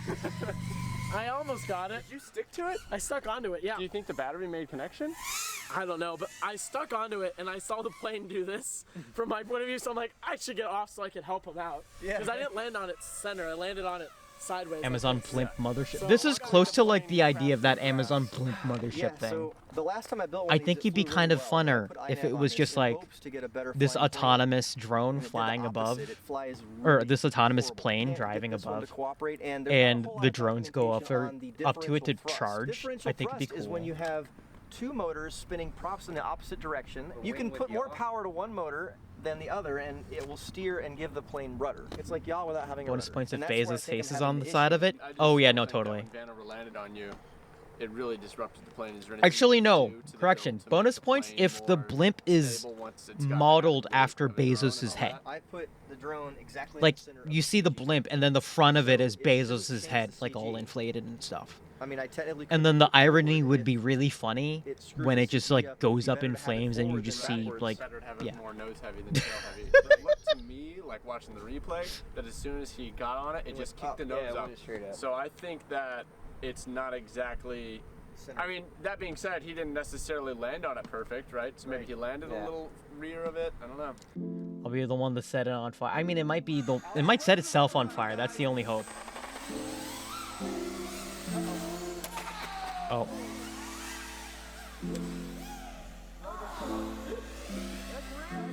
Speaking of terrifying drones. This is Kraken Charge Drone V2. Ooh, they updated it. Wasn't salvageable. On a Godzilla that shit and blast it out of the sky. Yeah, no, like get a railgun, just lights it on fire or something. He needs, he wasn't.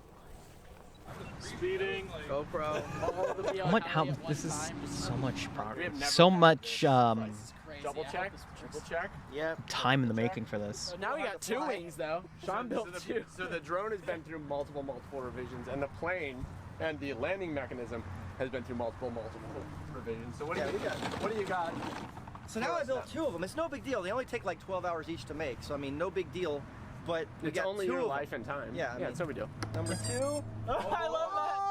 Wait, so does it charge it while you're flying? Yeah. Oh, it charges it? Have you not been here? No, I remember the old revision had two prongs here. From the ends. I didn't know it was here, by the way. So the drone is not plugged in right now. Plug it in, don't plug it in. Not plugged in.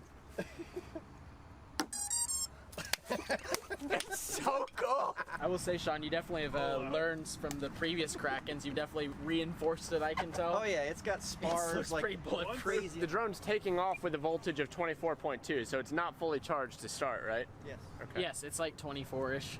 Yeah. What is fully charged is 25 volts? Yep, 25. Okay. Like I don't Landing like. I is wish I 20. could fly drones. I just can't, unfortunately, because Take it off. The nerve-wracking part. my area is essentially a no-flight zone. Oh. Thank you, Brandon, for tuning in. I very much appreciate you coming along and saying hi to everybody here. Alright, so Again, I very much appreciate it. Sean's a great plane You have a pilot. good night.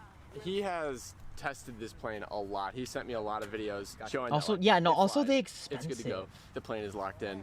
I honestly just think that like he's put so much time into this. Yeah, drones that, are like, by the time very it comes expensive. to like do the thing. Like- Next plane. Nerves get I you. actually have like Hanover a. doesn't care about crashing Sean's plane, so he's I actually have like half a story regarding drone flying. So where I live because you know, you can't fly drones near an airport within a certain radius, which is like I think like 1 mile or something. between the two of us. So where I live, I'm in that no-fly zone radius, so I can't do this. However, the university that I went to for Witch College, the no-fly zone ended in the middle of the quad. So you can go from the academic campus, you could not be able to fly the drone. But if you went over to where the lunch area was and the library, you could fly a drone. Nice and easy. It was really interesting, and people did take advantage of that for their projects, and did fly on the safe half. You don't want to take out the props on the plane, so. So yeah, Sean, one motor is definitely getting more power than the other. I don't know if it's something in the radio, but we're flying. Which college is the place I go to? I also went to which high school and which grade school. Oh, come on, do the landing, come on. Yeah, it's taking us years. Stick the landing. Yeah, that's good, Bubby. Nice, and just let it happen. Let it happen. Oh, he's on the plane. He was on the plane, but he didn't get the magnets. He was on the plane. Oh. All right. Imagine. Where do I land for 6S? I'm on 22 volts. When you get to 20, you're fine. When you start seeing low. That's the whole point. We're gonna recharge this. Nice and slow. Nice and easy. Come on. Nice and easy. Let it. You're so close. You're so close. So Oh my They keep landing on the plane, but not landing on the spot where they need to. Oh my god. Turn around. Last try on this back. It's. He's at 21.5. It's pretty low though. Fly till it drops. Fly to. No, the drone is valuable too. We've got only one of those. Am I on it? Hold it. You're on it. Oh, you're on. It's charging. Disarm. Disarm. It's going up to 20. Yo. Finally, he's on it. He's on it. We're doing it. We're doing it. The plane's fine. The plane's fine. Oh, that's so cool. It's taking more power. It's not flying very good. It's not flying very good. It's not flying very good. It's siphoning battery from the plane, and it's not flying as well, so it needs to stop. Getting some altitude because it is not happy. It is really. Oh my gosh. I'm glad you're flying the plane if it ever. Oh my gosh. I'm having. Oh, this is so good. hold on to get this thing. Oh, I love this so much, dude. This is so 22.2. Yeah, let's go. Yes. Let's go. Yes. Oh my Oh, that's so fun. Guys, should it be on fire? Oh my. This is not a time for you. Oh my god. Parasite Dude, drone. This is so funny. Oh my god. You're just kind of like. Can It- anyone else see through the goggles? I'm watching you, Bubby. Oh man, the way you worded that made me realize that's actually a really cool idea. 22.2. Yeah. If they were if drones were designed in a more natural sense, with more natural conventions. Oh my god, it charged and took off again. Oh, that's sick. Keep flying, Bubby. You just charged. Why would you? Oh, my that bad. was the whole I'm point. gonna do some You spin. can keep flying now. You can finish your race. I can finish my race. I can't believe it. All right, come on, man. You got this. You got the landing. Now you gotta ace the landing. Fanny xenomorph face hugger butterflies. Well, no, I was thinking more like whale and then parasite that lands, that's like, Let's do it again. No, you know, alright, bites no, on the so here's what I whale or wanna do. something for nutrients. Want Bubby to land it. Okay. Then give him your goggles. He flies from it. Yes. I'll fly. Okay. Let's do it. This is great because if you're flying your drone and you need to do a longer mission than your battery can go, you can recharge in the air, and then, you know, in an extreme scenario, you're out on a really far long-range mission, land on the plane, and the plane can just bring you back. Because planes have really long flight time. These things can fly for like 15, 20 minutes. You can fly your drone way out there, no hope of return. Just land on the plane. It's easy. And then the plane I can just do bring it think that Flight, I was having FPV drone flying, so first-person view drone flying, is probably the closest people will ever get to literal pod racing. Super sketchy to fly, but I finally found a good rhythm with it. It has the same feelings. It's literally pod It racing. gave it a little bit more power, and it flew just fine. That's it. Like, it flew great with the quad on it. Get in the air. Yes. Okay, yes. We're on it. Oh my God, they did a second job. It's on the plane. Sunglasses off. Someone get goggles ready for me. Okay. He's gonna fly FPV from the drone on the plane. I'm ready. Yo, and they're and they're switching. Oh my gosh.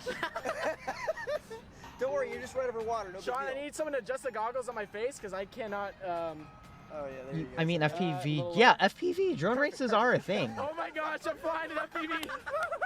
That's hilarious. What's your voltage at? I see his props too. Oh, this is great. I see Nerd. What's up, Take him out there. Just go for it. I know, we're going for a spin. Yeah, we're. That's hilarious. It is basically miniaturized pod From racing. the FPV camera that's on And I'm the sure drone they that's have on this. the plane. Oh, I'm a little scared. I actually want to see what FPV footage looks like now. It's such a fun thing. Look at Nerd, we're going on a little trip. I wonder if you can land the plane. Yeah, I'll go with you. Yeah, let's go. This is so sick. We're doing it. Okay, well, don't totally leave. I'm flying in passenger mode. Heavy, right? Alex, do you think you could shoot this gap right here? Mm-hmm. Which gap? There's a gap right ahead of us. So I know which one you're talking about. I know. I see it. Oh my God. There we go. I'm kind of scared. Oh, you went for Oh, that's such good footage. You just gapped the Kraken with a quad on top of the Kraken, flying from the quad on the. What? Oh, it's so good. Their happiness is very intoxicating. Bubby, be ready on the radio. Take over in case the. I'm gonna get over. We're gonna try and go and burn it. Hold up. Power loop. I'm ready. I don't know if I'm gonna go for a loop. I am ready, sir. All right, here we go. Winston, you got it? Getting airspeed. Dive. Pull up. Yeah, Yo.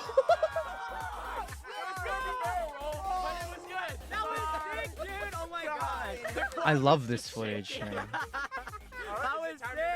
I'm surprised the magnets are strong enough to actually keep that weight on it. All right. Well, Yeah. What's happening?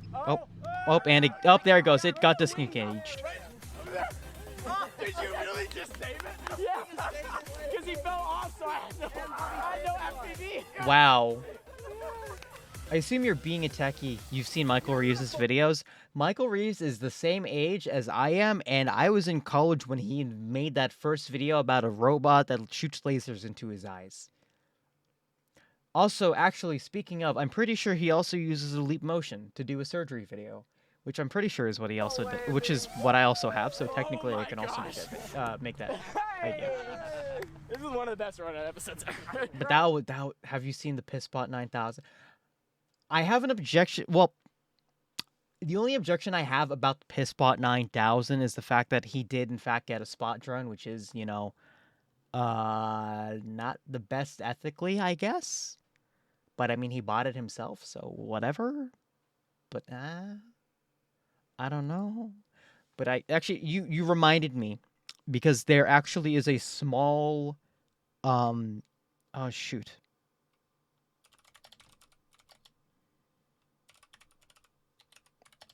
There are smaller versions of it, and I love them. Look at this. Mini Pupper, inspired by Stanford Pupper, is the first open-source robot dog that supports ROS navigation, SLAM, and OpenCV AI functions. Look at him. as the vendor of Stanford Pupper, and we've learned a lot of lessons about how to make I want robot the tiny pupper. solutions our customers desire. It's open source. Mini Technically, Pupper you can can make use a it. single camera sensor to detect objects. It also supports OpenCV's official But 3D with, camera module. You can make lots of interesting projects. Look at this cute Mini pupper. Pupper can map its environment. I want to make it like a diner gate from Girls Frontline. Oh, you can totally design it like a diner gate for sure. Look at that little pupper go. With the map, Mini Pupper can answer, "Where am I? Where am I going?" You can call it self-driving technology. I love that he gets like Mini he Pupper can like make robotics goes left and easier right for on a makers, phone. Like, hackers, look at him go. schools, homeschool families, enthusiasts, and beyond. I love him.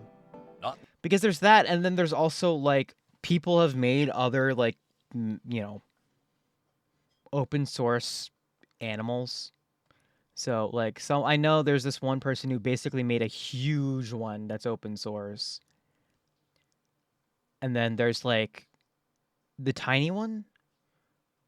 Does it do the steppy? You mean as in like does he do like go up like up a hill or something? Mini Pupper Hardware Kit, but also additional Raspberry Pi, which means it's super expandable. We want the hackers and the makers approachable and draw people in. Looks so adorable. For you guys. This Look is at him the go. Open source ROS OpenCV robot. The idle thing that Michael Reeves did? I don't know what Michael Reeves did. Hold on. Pissbot 9000.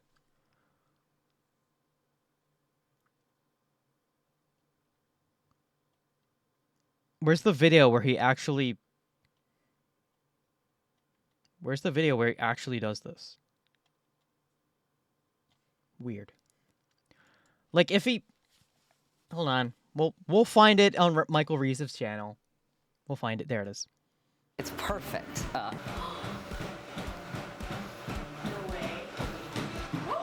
I enjoy the steppy it does do, though. Wait, where is it? Oh, Michael! Look!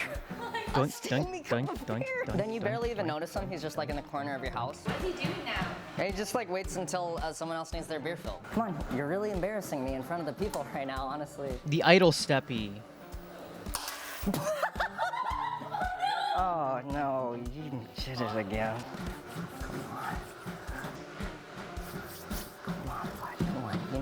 It just spins and the steppy is oh wow, he did it at an angle. That's actually pretty impressive. Oh no, oh. And then you just grab. Oh my God! No! I feel like that should have been. No, move over here, bud. No, don't go to the piss. Don't go back to the piss. Move this. No, shit. The steppy is part of I think his idle routine where it's supposed to go around and look for cups. Oh, fiend!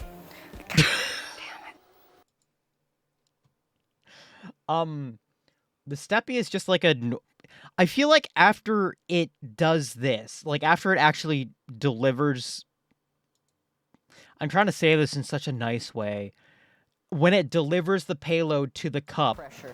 Oh God, it's slipping in the piss. Oh, go. You know what? It should, I feel like it should move to the side. Oh my. It's perfect.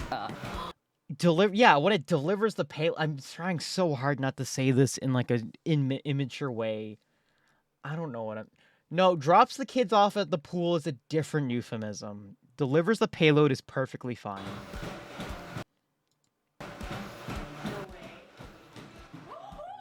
But like, after it does this, I feel like the smarter decision is to have him move to the side instead of going forward. Because the legs are very, you know...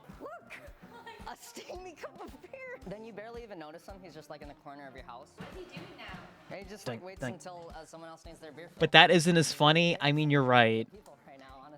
Michael Reeves did buy a $10,000 robot for a shit post and won 12 million YouTube views. Which I'm not sure if that actually pays for itself, but hey, we'll find out. You know you can.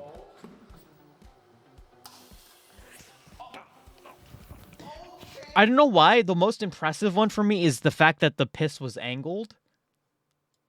That was kind of impressive. And then it... You see what I mean? Like, this is what I mean by, like, it should just go to the side instead. And now it's going to slip on itself. Move over here, bud. No, don't go to the piss. Don't go back to the piss. Move this. No, oh, shit. We really are watching this, aren't we? God fucking damn it. Pissbot is working flawlessly 35% of the time. It's working so well that I wanted to hop on a Zoom call and show this innovation to Boston Dynamics. Don't go back into the piss.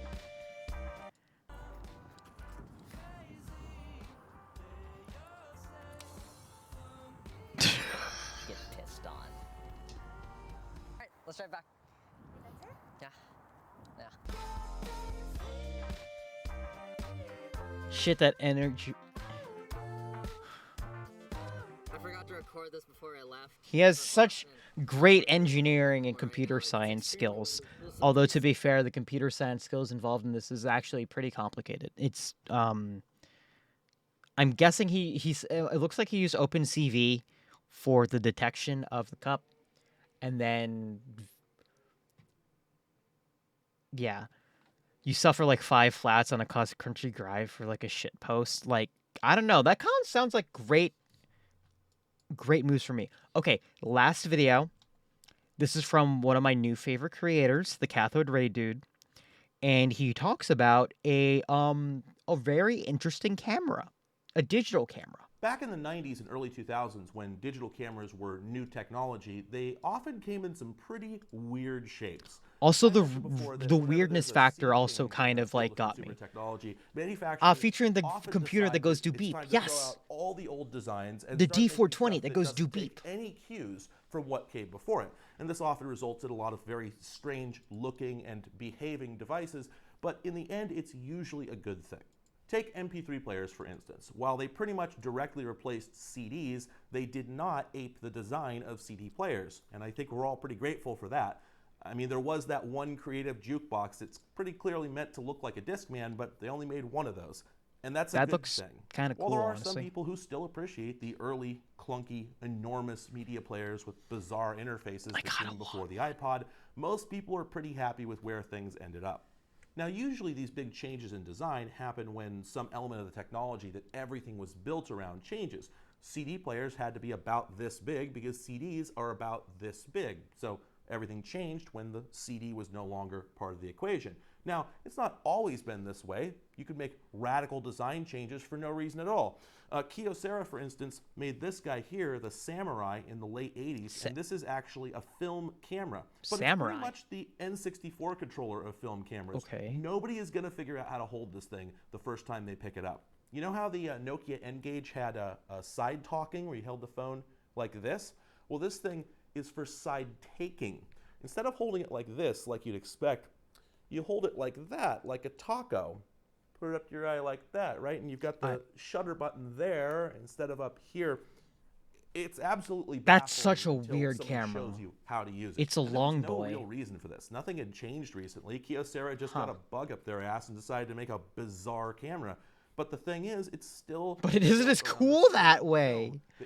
You can't call it... So, when you open the back, you see the exact same transport that's in every other camera. It's You just put the film spool in here. vertically- It travels past the shutter here, and then it gets taken up on this spool. They here. just want it to be because different. Film cameras were all built around standardized. Okay. I forgot that it does that when you close it. Because film cameras are all built around standardized film formats, they had to be basically the same size and shape. So all Kyocera could do here was rotate it 90 degrees, literally. Digital, Innovation. however, was not constrained in that way. So with early digital cameras, you saw all sorts of weird designs right off the bat. This is a Nikon Coolpix 990 from 2000. See, It's that actually looks one of the later kind of models in the cool series, because it and has the looks handle. normal for just a moment until you notice that there's no lens on the front. Where does it take the picture? The camera's It takes the picture up here. That's the lens. Okay, wait, what the And fuck? That's because you're not really supposed to shoot with it like this. You're supposed to flip half the camera forward. Or, well, Wait, you could what's the shoot with point? it like this. It'll work just fine this way. The Or you can fuck's the point it down. point? Or anywhere in between. What's Or the you can point? point it at yourself. This had a selfie mode 22 years ago. Since the sensor is connected to the rest of the camera with just some wires and there's no film transport to worry about, you can put the sensor anywhere you want. Why do that when really it's just with this. put it So on the this sort of front? design showed up everywhere for a while. This Sony camera, This is for a instance, weird this is a rotate. DSC F717. Oh, from don't tell me about this one does the same 2002. thing too. It's basically the same idea, except instead of the camera being split in half, you've got this elephant trunk that contains a massive super zoom, and the whole thing flops up and down. It weighs like a pound, and the rest of the camera weighs almost nothing. I'm gonna almost say that one's actually at least more viable because it's like naturally this. at the front. Okay, that's not I mean, really what you you know, do with it. you know, This like is you actually can't, the you can only digital improve equivalent of what they optics used so to well. call a waist you know? level viewfinder, which allows you to hold the camera down here, but still see what you're looking at, or you can even hold it up here and do the same, which was Okay, that's actually very kinda difficult nice. with film cameras. It's a cool idea, just a really awkward way to implement it. This actually got displaced later on by flip-out LCDs like we have now on everything. These let you do the same thing either below or above you. So it's a great idea, just a really awkward way of implementing it. But it's not actually the most awkward way. For instance, we've got this Minolta here, which at first seems very similar to the Nikon. You've got the lens here, and you can tilt it forward or back. I'm like, tilt down. I'm getting kind of used to it, but it still looks check this weird out. to me. Yeah, bet your Nani? camera can't do that. The entire sensor and lens assembly comes right off. Are you and this is modular? not just a parlor trick. It's not just for convenient transportation or something. Do you have another? Oh, There's an extension cord. Now, you can put the camera and the sensor anywhere you want. You can put Extendo it cable. Under here or up here. You can put it behind something. So this is actually theoretically a practical application. You can actually use this to get pictures you otherwise would never be able to. this seems I mean, more it's bizarre, understandable and as certainly I a would love to do video about camera, it not if it a was working. Unsurprisingly, camera it's not or in the best photo health. camera. Maybe someday. But the point is, like. There's even a tripod mount on Wild there. West, all sorts of wacky things were just coming out of the woodwork. It has the Game Boy Link cable. What if you put two of them clearly together? just What would happen? fascinated with the Could you idea. transfer The Pokemon? sensor no longer had to be positioned in relation to the rest of the camera the way that film did, with the exception of digital SLRs, which actually started out looking pretty weird and then ended up looking pretty much identical to their film counterparts. This is the even kind of to the present caps day. that would be Digital used for still cameras, naughty for the most part, paparazzi things. veered Yeah, off you're into the right. 10th dimension and You became could like its own snake that in totally somewhere and take a photo. for instance, the Sony Mavica series. They made a whole ton of these things. They were incredibly popular, and they don't look like conventional cameras at all. This thing is not shaped remotely like a film camera. It's shaped like There's the Friend. no suggestion of an optical viewfinder, not even one of those crappy little token ones they usually include on low-end cameras. The only way you can find your view is by looking at this screen on the back. I mean, they weren't all like this. There were Mavicas that were much more Oh, that's a conventional and chunky actually Mav. had eyepiece viewfinders, but That for the most Mavica part, kind of they were designed like looked this, like, their own style that didn't look anything at all like film cameras. Hold on, wait. That last Mavica looked like where is it? Ones they usually include on I don't want to say thick. I want to way say you it can looked find like your Metal view is by Gear. looking at this screen It on looked the like back. Metal Gear. I mean, they weren't all like this. There were Mavicas. Do you see it? That's Metal Gear. That thing is chunky enough. Much more conventional and actually had eyepiece viewfinders, but for the most part, they were designed like this. Their own style that didn't look anything at all like film cameras. And why not? These worked really, really well. Unlike Metal some Gear. of the weird products in the early days of a lot of Colonel. consumer technology, like disc-shaped camcorders, or, early media players with bizarre user interfaces, these things were very pleasant and practical to use. That said, these were still constrained. It's by like their medium. rambly. In much the Yeah, same no, way he's film cameras had to rambly be in the size of same a way phone, that like these had tech to be the size of a floppy connections disk, since is, that's what they and recorded also on. thank But the God he floppy disk speaks was in pretty much the sentences largest that aren't format of run-ons, digital cameras so we're ever good. stored pictures on. From here on, it just got smaller and smaller and smaller and never looked back. By the mid-90s, there were tiny hard drives and even smaller flash cards, and that meant Yeah, digital record cameras on a could be floppy, shaped bro. any way you wanted. Yeah, no, photos could record on a floppy. They're recording. They weren't good That meant photos, it but was it could you open put it on a season floppy. conventional camera design, and Convenient. manufacturers were out for blood. And so, in 1997, this Canon guy. put out Look at this that boy. gadget, the Coolpix 100. It cost about $399. Look at the or tiny about boy. $700 USD in today's money, and it owes absolutely nothing to conventional camera design. You hold it like this. Shutter button is right here, and that's it. It looks like Okay, a there's medical little more to it. device. In fact, there's some real weird stuff. Or like It's worth sticking or around like for, a but first, IR let's flicker kinda talk camera or about the something. Camera aspects of it, which are pretty barren. Or even something that would take out on Here's like. the device. You've got your taking. It looks like lens it takes there, your that's the actual temperature too, sensor. actually. Then you've got the viewfinder and then a standard electronic xenon flash tube. Got your shutter button there. Around the back, nothing other than Wow. the viewfinder itself and Plain. a ready light. Now, the viewfinder is very simple. There's nothing going on in there other than a pair of frame lines that are supposed to show you roughly where the frame will be in normal and macro focus mode. They don't work all that well. In this sample shot, I aligned the pole to the left of the frame lines, and I don't know what that got me. On the left side, you've got your power switch. Just pull that down to turn it on. Then on the top, you've got LCD with some basic information. Number of shots remaining, current battery level, whether flash or red eye reduction are turned on, and the date. The buttons here let you just turn the flash off or turn on red eye reduction. You can set a self timer, or you can erase minimal. pictures, which is done blindly since there's no screen, no video output whatsoever. On the right side is a switch for macro mode. That's completely mechanical, and I don't think this thing has flash was any too focus expensive. control Yeah, at all. flash was In fact, flash memory these was too are all expensive the at the time. settings that it has. There's no white balance, no aperture control, no focus. I think this is a fixed lens that's in focus for everything from like a foot away to infinity, and the macro switch just rotates it a tiny bit, which adjusts the focus to about 5.5 inches. I'll show you some samples of that later. So you can tell this camera really is just for pointing and shooting. No custom settings whatsoever. Literally a point and It does shoot. have two different quality settings, normal and fine, as usual, and you get 21 and 48 pictures respectively. Here's some comparisons of those. Fine looks fine, I guess. I mean, I'm a little blurry and indistinct, and the colors aren't fantastic, but I'm there. You can see who I am. When you zoom in, it does look pretty grody, though. Standard, of course, looks a little grodier. I'm blurrier and indistincter. And this is in ideal circumstances. The solid color backdrop makes this much easier to compress than a busy background would be, and still it looks pretty rough. But what do you expect from 20 kilobytes? This camera, in fact, takes 512 by 480 pixel JPEGs, and they range from 42K in fine mode all the way down to 20K in standard mode. I don't know how much of their the detail. distinctively dismal look is due to the sensor, the processing, or the compression, but by all modern standards, this is pretty bad. All the same, in 1997, modern standards were quite a bit different, so let's press on. Here's an outside shot in fine, and then the same one in normal. And if we flip back and forth, you can see there's a noticeable difference, especially if you zoom in, where the stop sign actually goes from reasonable to unintelligible. I'll be right so back. It doesn't look great in fine, but you'd still want to use fine if you could. So you can see that as a camera, this thing is pretty blah. I'll talk more about the visual quality later. I took some more sample pictures, but I really got it because it's weird. So let's talk about the weird. The shape of the thing is what made me want to get it initially. It's a good shape, very unusual. Not super convenient. It doesn't have a tripod socket. You can't stand it up on a desk or anything. I think Nikon actually made a little dock that you set this thing in if you wanted to have it stand up for like self-timer shots, much like the MPEG cam if you watched that video. But frankly, who cares? This thing is really for pointing and shooting. So the form factor is cute, but for that alone, I might not have bought it. I bought it because of the storage medium.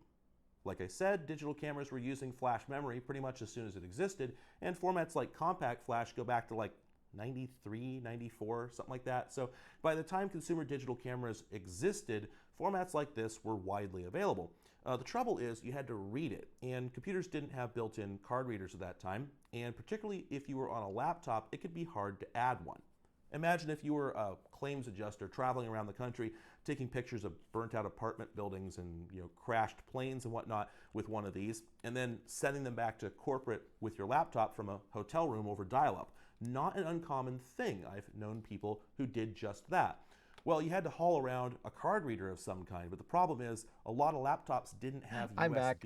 Maybe if you had a brand new one in '97, but if you had one from just a year or two ago, you probably didn't have USB. And serial port memory card readers were few and far between. I've only ever seen one, and it was for Sony Memory Stick. The best way to add a flash reader to your laptop would have been the PC card slot. Now, pretty much all laptops had a PCMCIA or card bus bay, also known as PC card collectively. and they were very capable. Which It bounces? was either an ISA or PCI slot just exposed right out the side of the Am I machine. bouncy? You could put virtually anything I in there. can't. So you could put a little PC card in there that would accept a compact flash or a smart media card. But if you're going that far, why not just take a PC card directly? I love the look of the. They made them. Well, no, Actually, what compact PC flash was card. invented for, this PC is a cards or compact PCIe flash? Because I love flash PC card. cards. And you can just put this directly in a device. They look. and then They put it right they're into your like laptop. And if you watched my expansion video on the packs MPEG cam from a for while computers. back, you may recall that they took double height PC Both. card hard Yeah. drives. It's actually a little spinning disc in there. It's a 260 meg hard drive. You can just take straight out of the camera and put right into your laptop. Saves a lot of effort. Skip the They middleman. feel like So besides yeah, the they were like the MPEG cam, most. a lot of They were the really closest we get to digital like cameras expansion actually did this. packs. This is the Minolta Agfa RD175, and this guy can in fact take a spinning disc, or it could just take a memory card.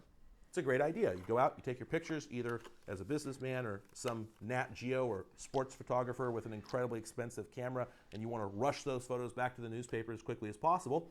Go back to your hotel room, just slam this in the side of your laptop, and away you go. So the Coolpix being just barely usable and compact and running off of AA batteries seems like a match made in heaven for the insurance claims adjuster who I invented a minute ago. The trouble is, where is the media? All right. It doesn't have any ports, It's very thin. any Are you guys ports, ready for the no surprise? card slots. It's not clear how you get the pictures out of it. I've been waiting the whole Here's video the to show you surprise. this. You know it's going to be wild. I wouldn't even be here if it wasn't. If it was going to work any way it ought to, I wouldn't even have bought it. It's going to be wacky, right? Of course it is. To get the photos off the camera, you pinch these two tabs and pull the battery case off to reveal a PC card. The camera is a PC card. Look, it's the same thing. You just put the whole camera into the side of your laptop. Don't believe me? Just like that. This is perfect. You fuck. It's like you like decapitate your camera to put it into the PC slot. This is how everything should be designed. We have flown so far from the light. We don't do anything this dumb anymore because we are competent and complacent and boring. Everything used to be ridiculous because we thought it had to be, and we produced works of art like this. This is great. No, the camera does not work when it's plugged into the laptop. It's a huge shame, but I suspect that's because internally the flash memory is just connected in two directions. One It's to the just camera so fucking processor cool and looking. one to the PC card interface, just in parallel. And if you powered them both up at once, it would just corrupt the memory immediately. Now it works. Yeah, I exactly agree the with way him. you The think fact it would. that You I just wish we plug made into your stupider laptop, things. boot deep. Every laptop that I've had, other than this one, goes boot deep. Boot deep. This one is such a disappointment. It only has one PC card bay. I only keep it around because it's small and it's got the best model number. D420, that's the weed number. But you plug it in and it just shows up as a drive. It's just like a USB key and you can just copy your pictures off. It's really fast, maybe because the pictures are very small. The camera only stores 1 megabyte, which is pretty tiny even for the era. So it doesn't take long to clear it all off of there. Yo, I have it no had, like, idea the how this weed thing works number. internally. I was thinking about opening it up, but I started taking some screws out and I wasn't getting anywhere, and I didn't want to break it since it still works.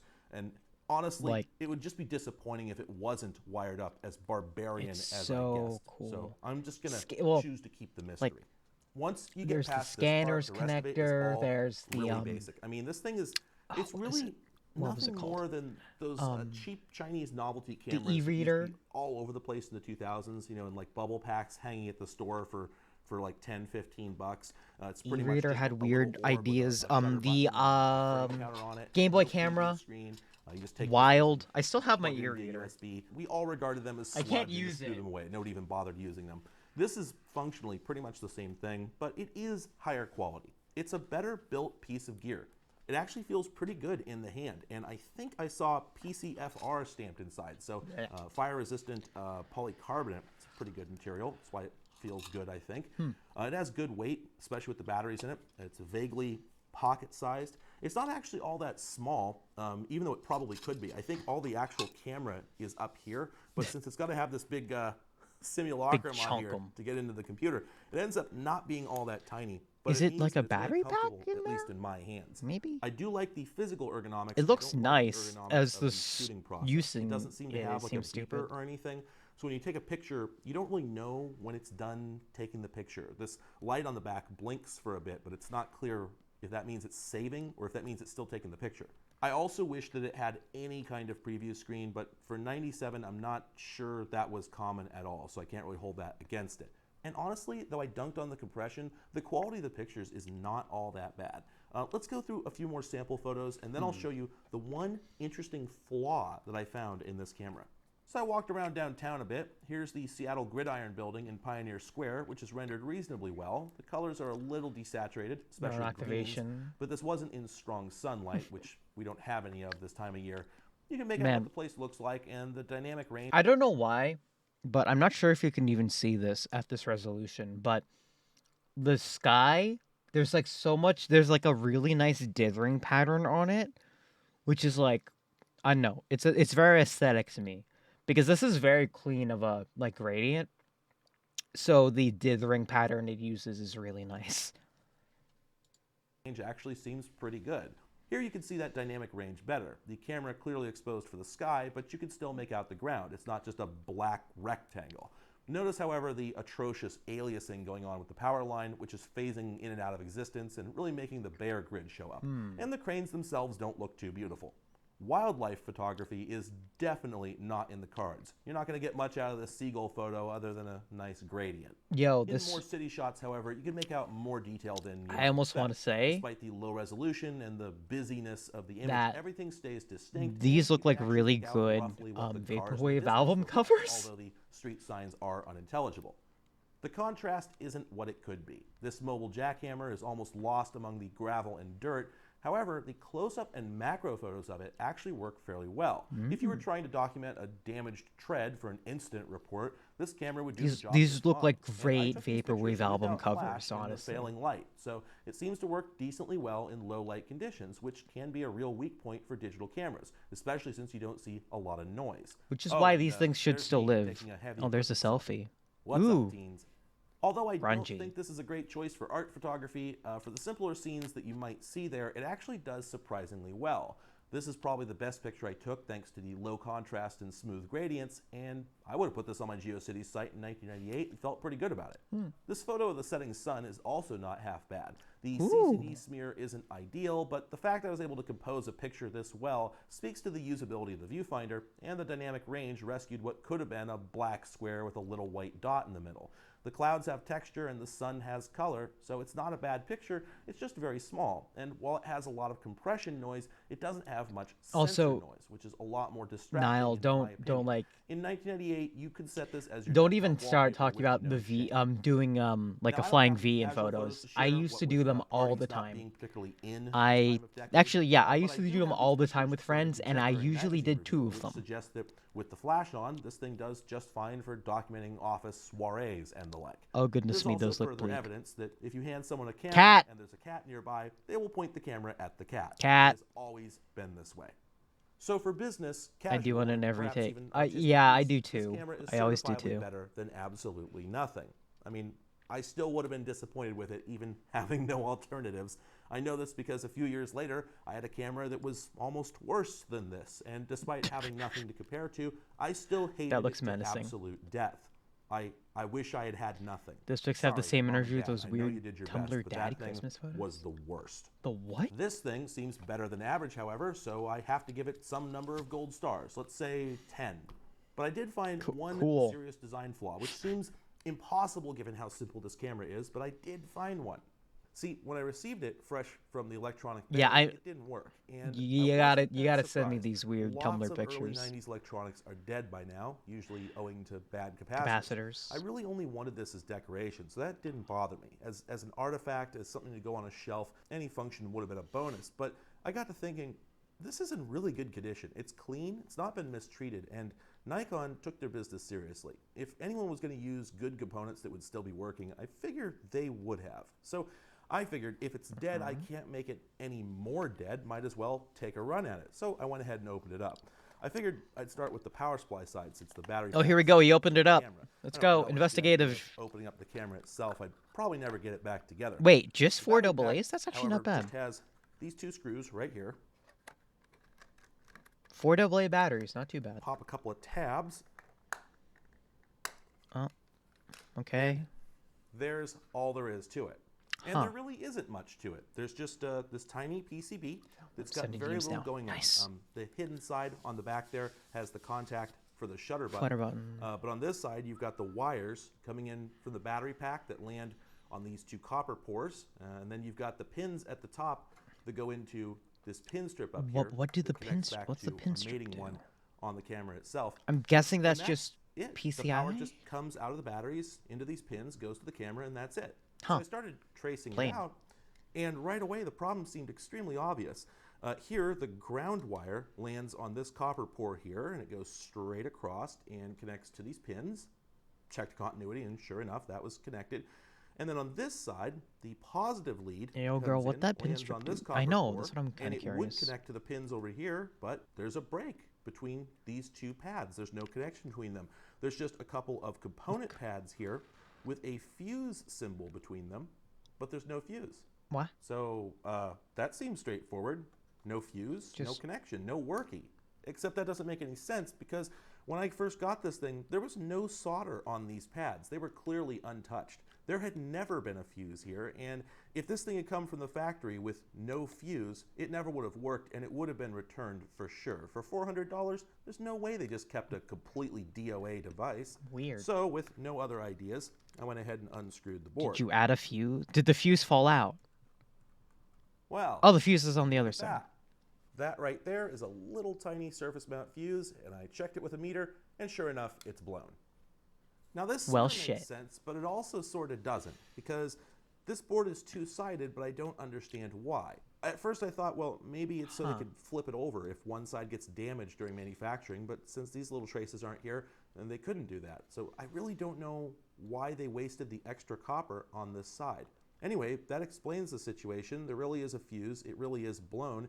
And I think it's pretty obvious why it's blown. This is where we get into the design defect here. Mystery. If you look at this pin strip here where it connects to the body of the camera, it's just exposed. So if you had these two separated and you threw them in a purse or something. Oh, did it short or something? Nail clippers or a little screwdriver or a dime or something jangling around in there. It would only take a moment just bridging that across these contacts for just a millisecond or two, and it would pop that fuse. And I'll bet you that's exactly what happened. It's a weird design decision on Nikon's part, given that they clearly were able to recess these pins. Like they should have protected it in like a flap or something. As a little spring-loaded cover. If they'd put that on this side, where there's power when the two devices are disconnected, then it would have protected it. On this side, I'm not really sure what it's protecting. Seems like a bizarre decision. Now, although I don't have the correct fuse to replace this, since I'm confident that it blew just because somebody shorted out these contacts, I went ahead and fixed this, quote unquote, by putting a little piece of wire across here and just soldering it. So it's no longer protected, but I know I'm not going to do anything that boneheaded. And sure enough, the camera started working, so I think I'm right. I think that's was a simple exactly fix. what happened, and I don't really get why Nikon made such a boneheaded design decision. On the other hand, is it because they're meant to be replaceable in comparison to like the main pretty obviously body? Not what you're supposed to do. So maybe it wasn't so much a design oversight as Nikon just having wishful thinking about their customer base. But anyway, that really is the last thing I have to say about this I don't know. If you enjoyed this video, please subscribe. Please subscribe to his channel. I love him. Please subscribe to his channel. I love him so much. Anyway, so thank you guys so much for tuning in. That was a very long ride. That was a very long stream, but pretty dope considering all the things we got to do. And I'm gonna look at those pictures now. Oh, those are very cursed. Not looking at these. So schedule, just as a reminder, again, we're just gonna drop back to the schedule. Thank you guys for tuning in, of course. Friday, yep. So Saturday, we're doing, of course, our BattleBots Watch Party Season 6 Episode 2 dropped yesterday, and I cannot wait to watch it with you guys on Discord. As a reminder, actually, no, I don't need any reminders for yet. Next week is going to be a little bit of a break because I'm going to go off to see Jill. I will be on another stream on the 20th. But that hasn't really been announced yet, so I'm gonna hold off. Also, if you want a reason to look at the visit us at the watch party in Discord. there's going to be Rusty returns. So, you know, that's good. The return of Rusty is there. So we will see our people's champion fight. So yeah. Actually, well, I'm sure we're not gonna get in trouble if we watch the season 1 fight or season 2 fight. No.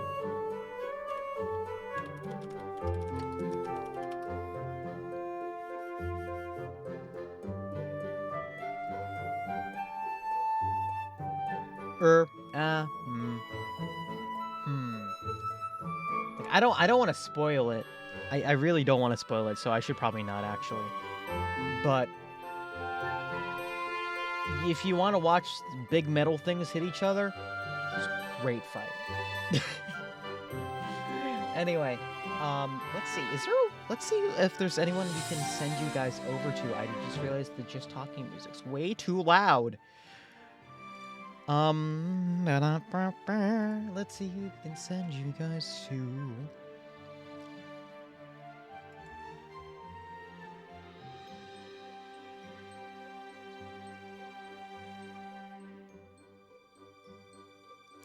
Ooh.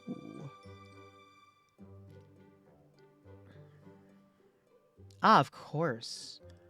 We can send you guys over to our lovely favorite, currently low poly, succubus Tane Tenchi.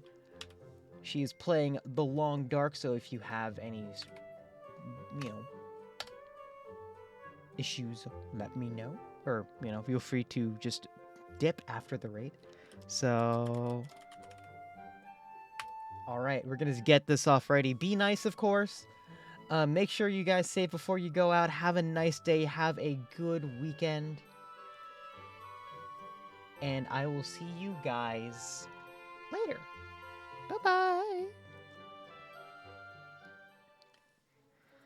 And we're gonna do a raid in 5, 4, 3, 2, 1.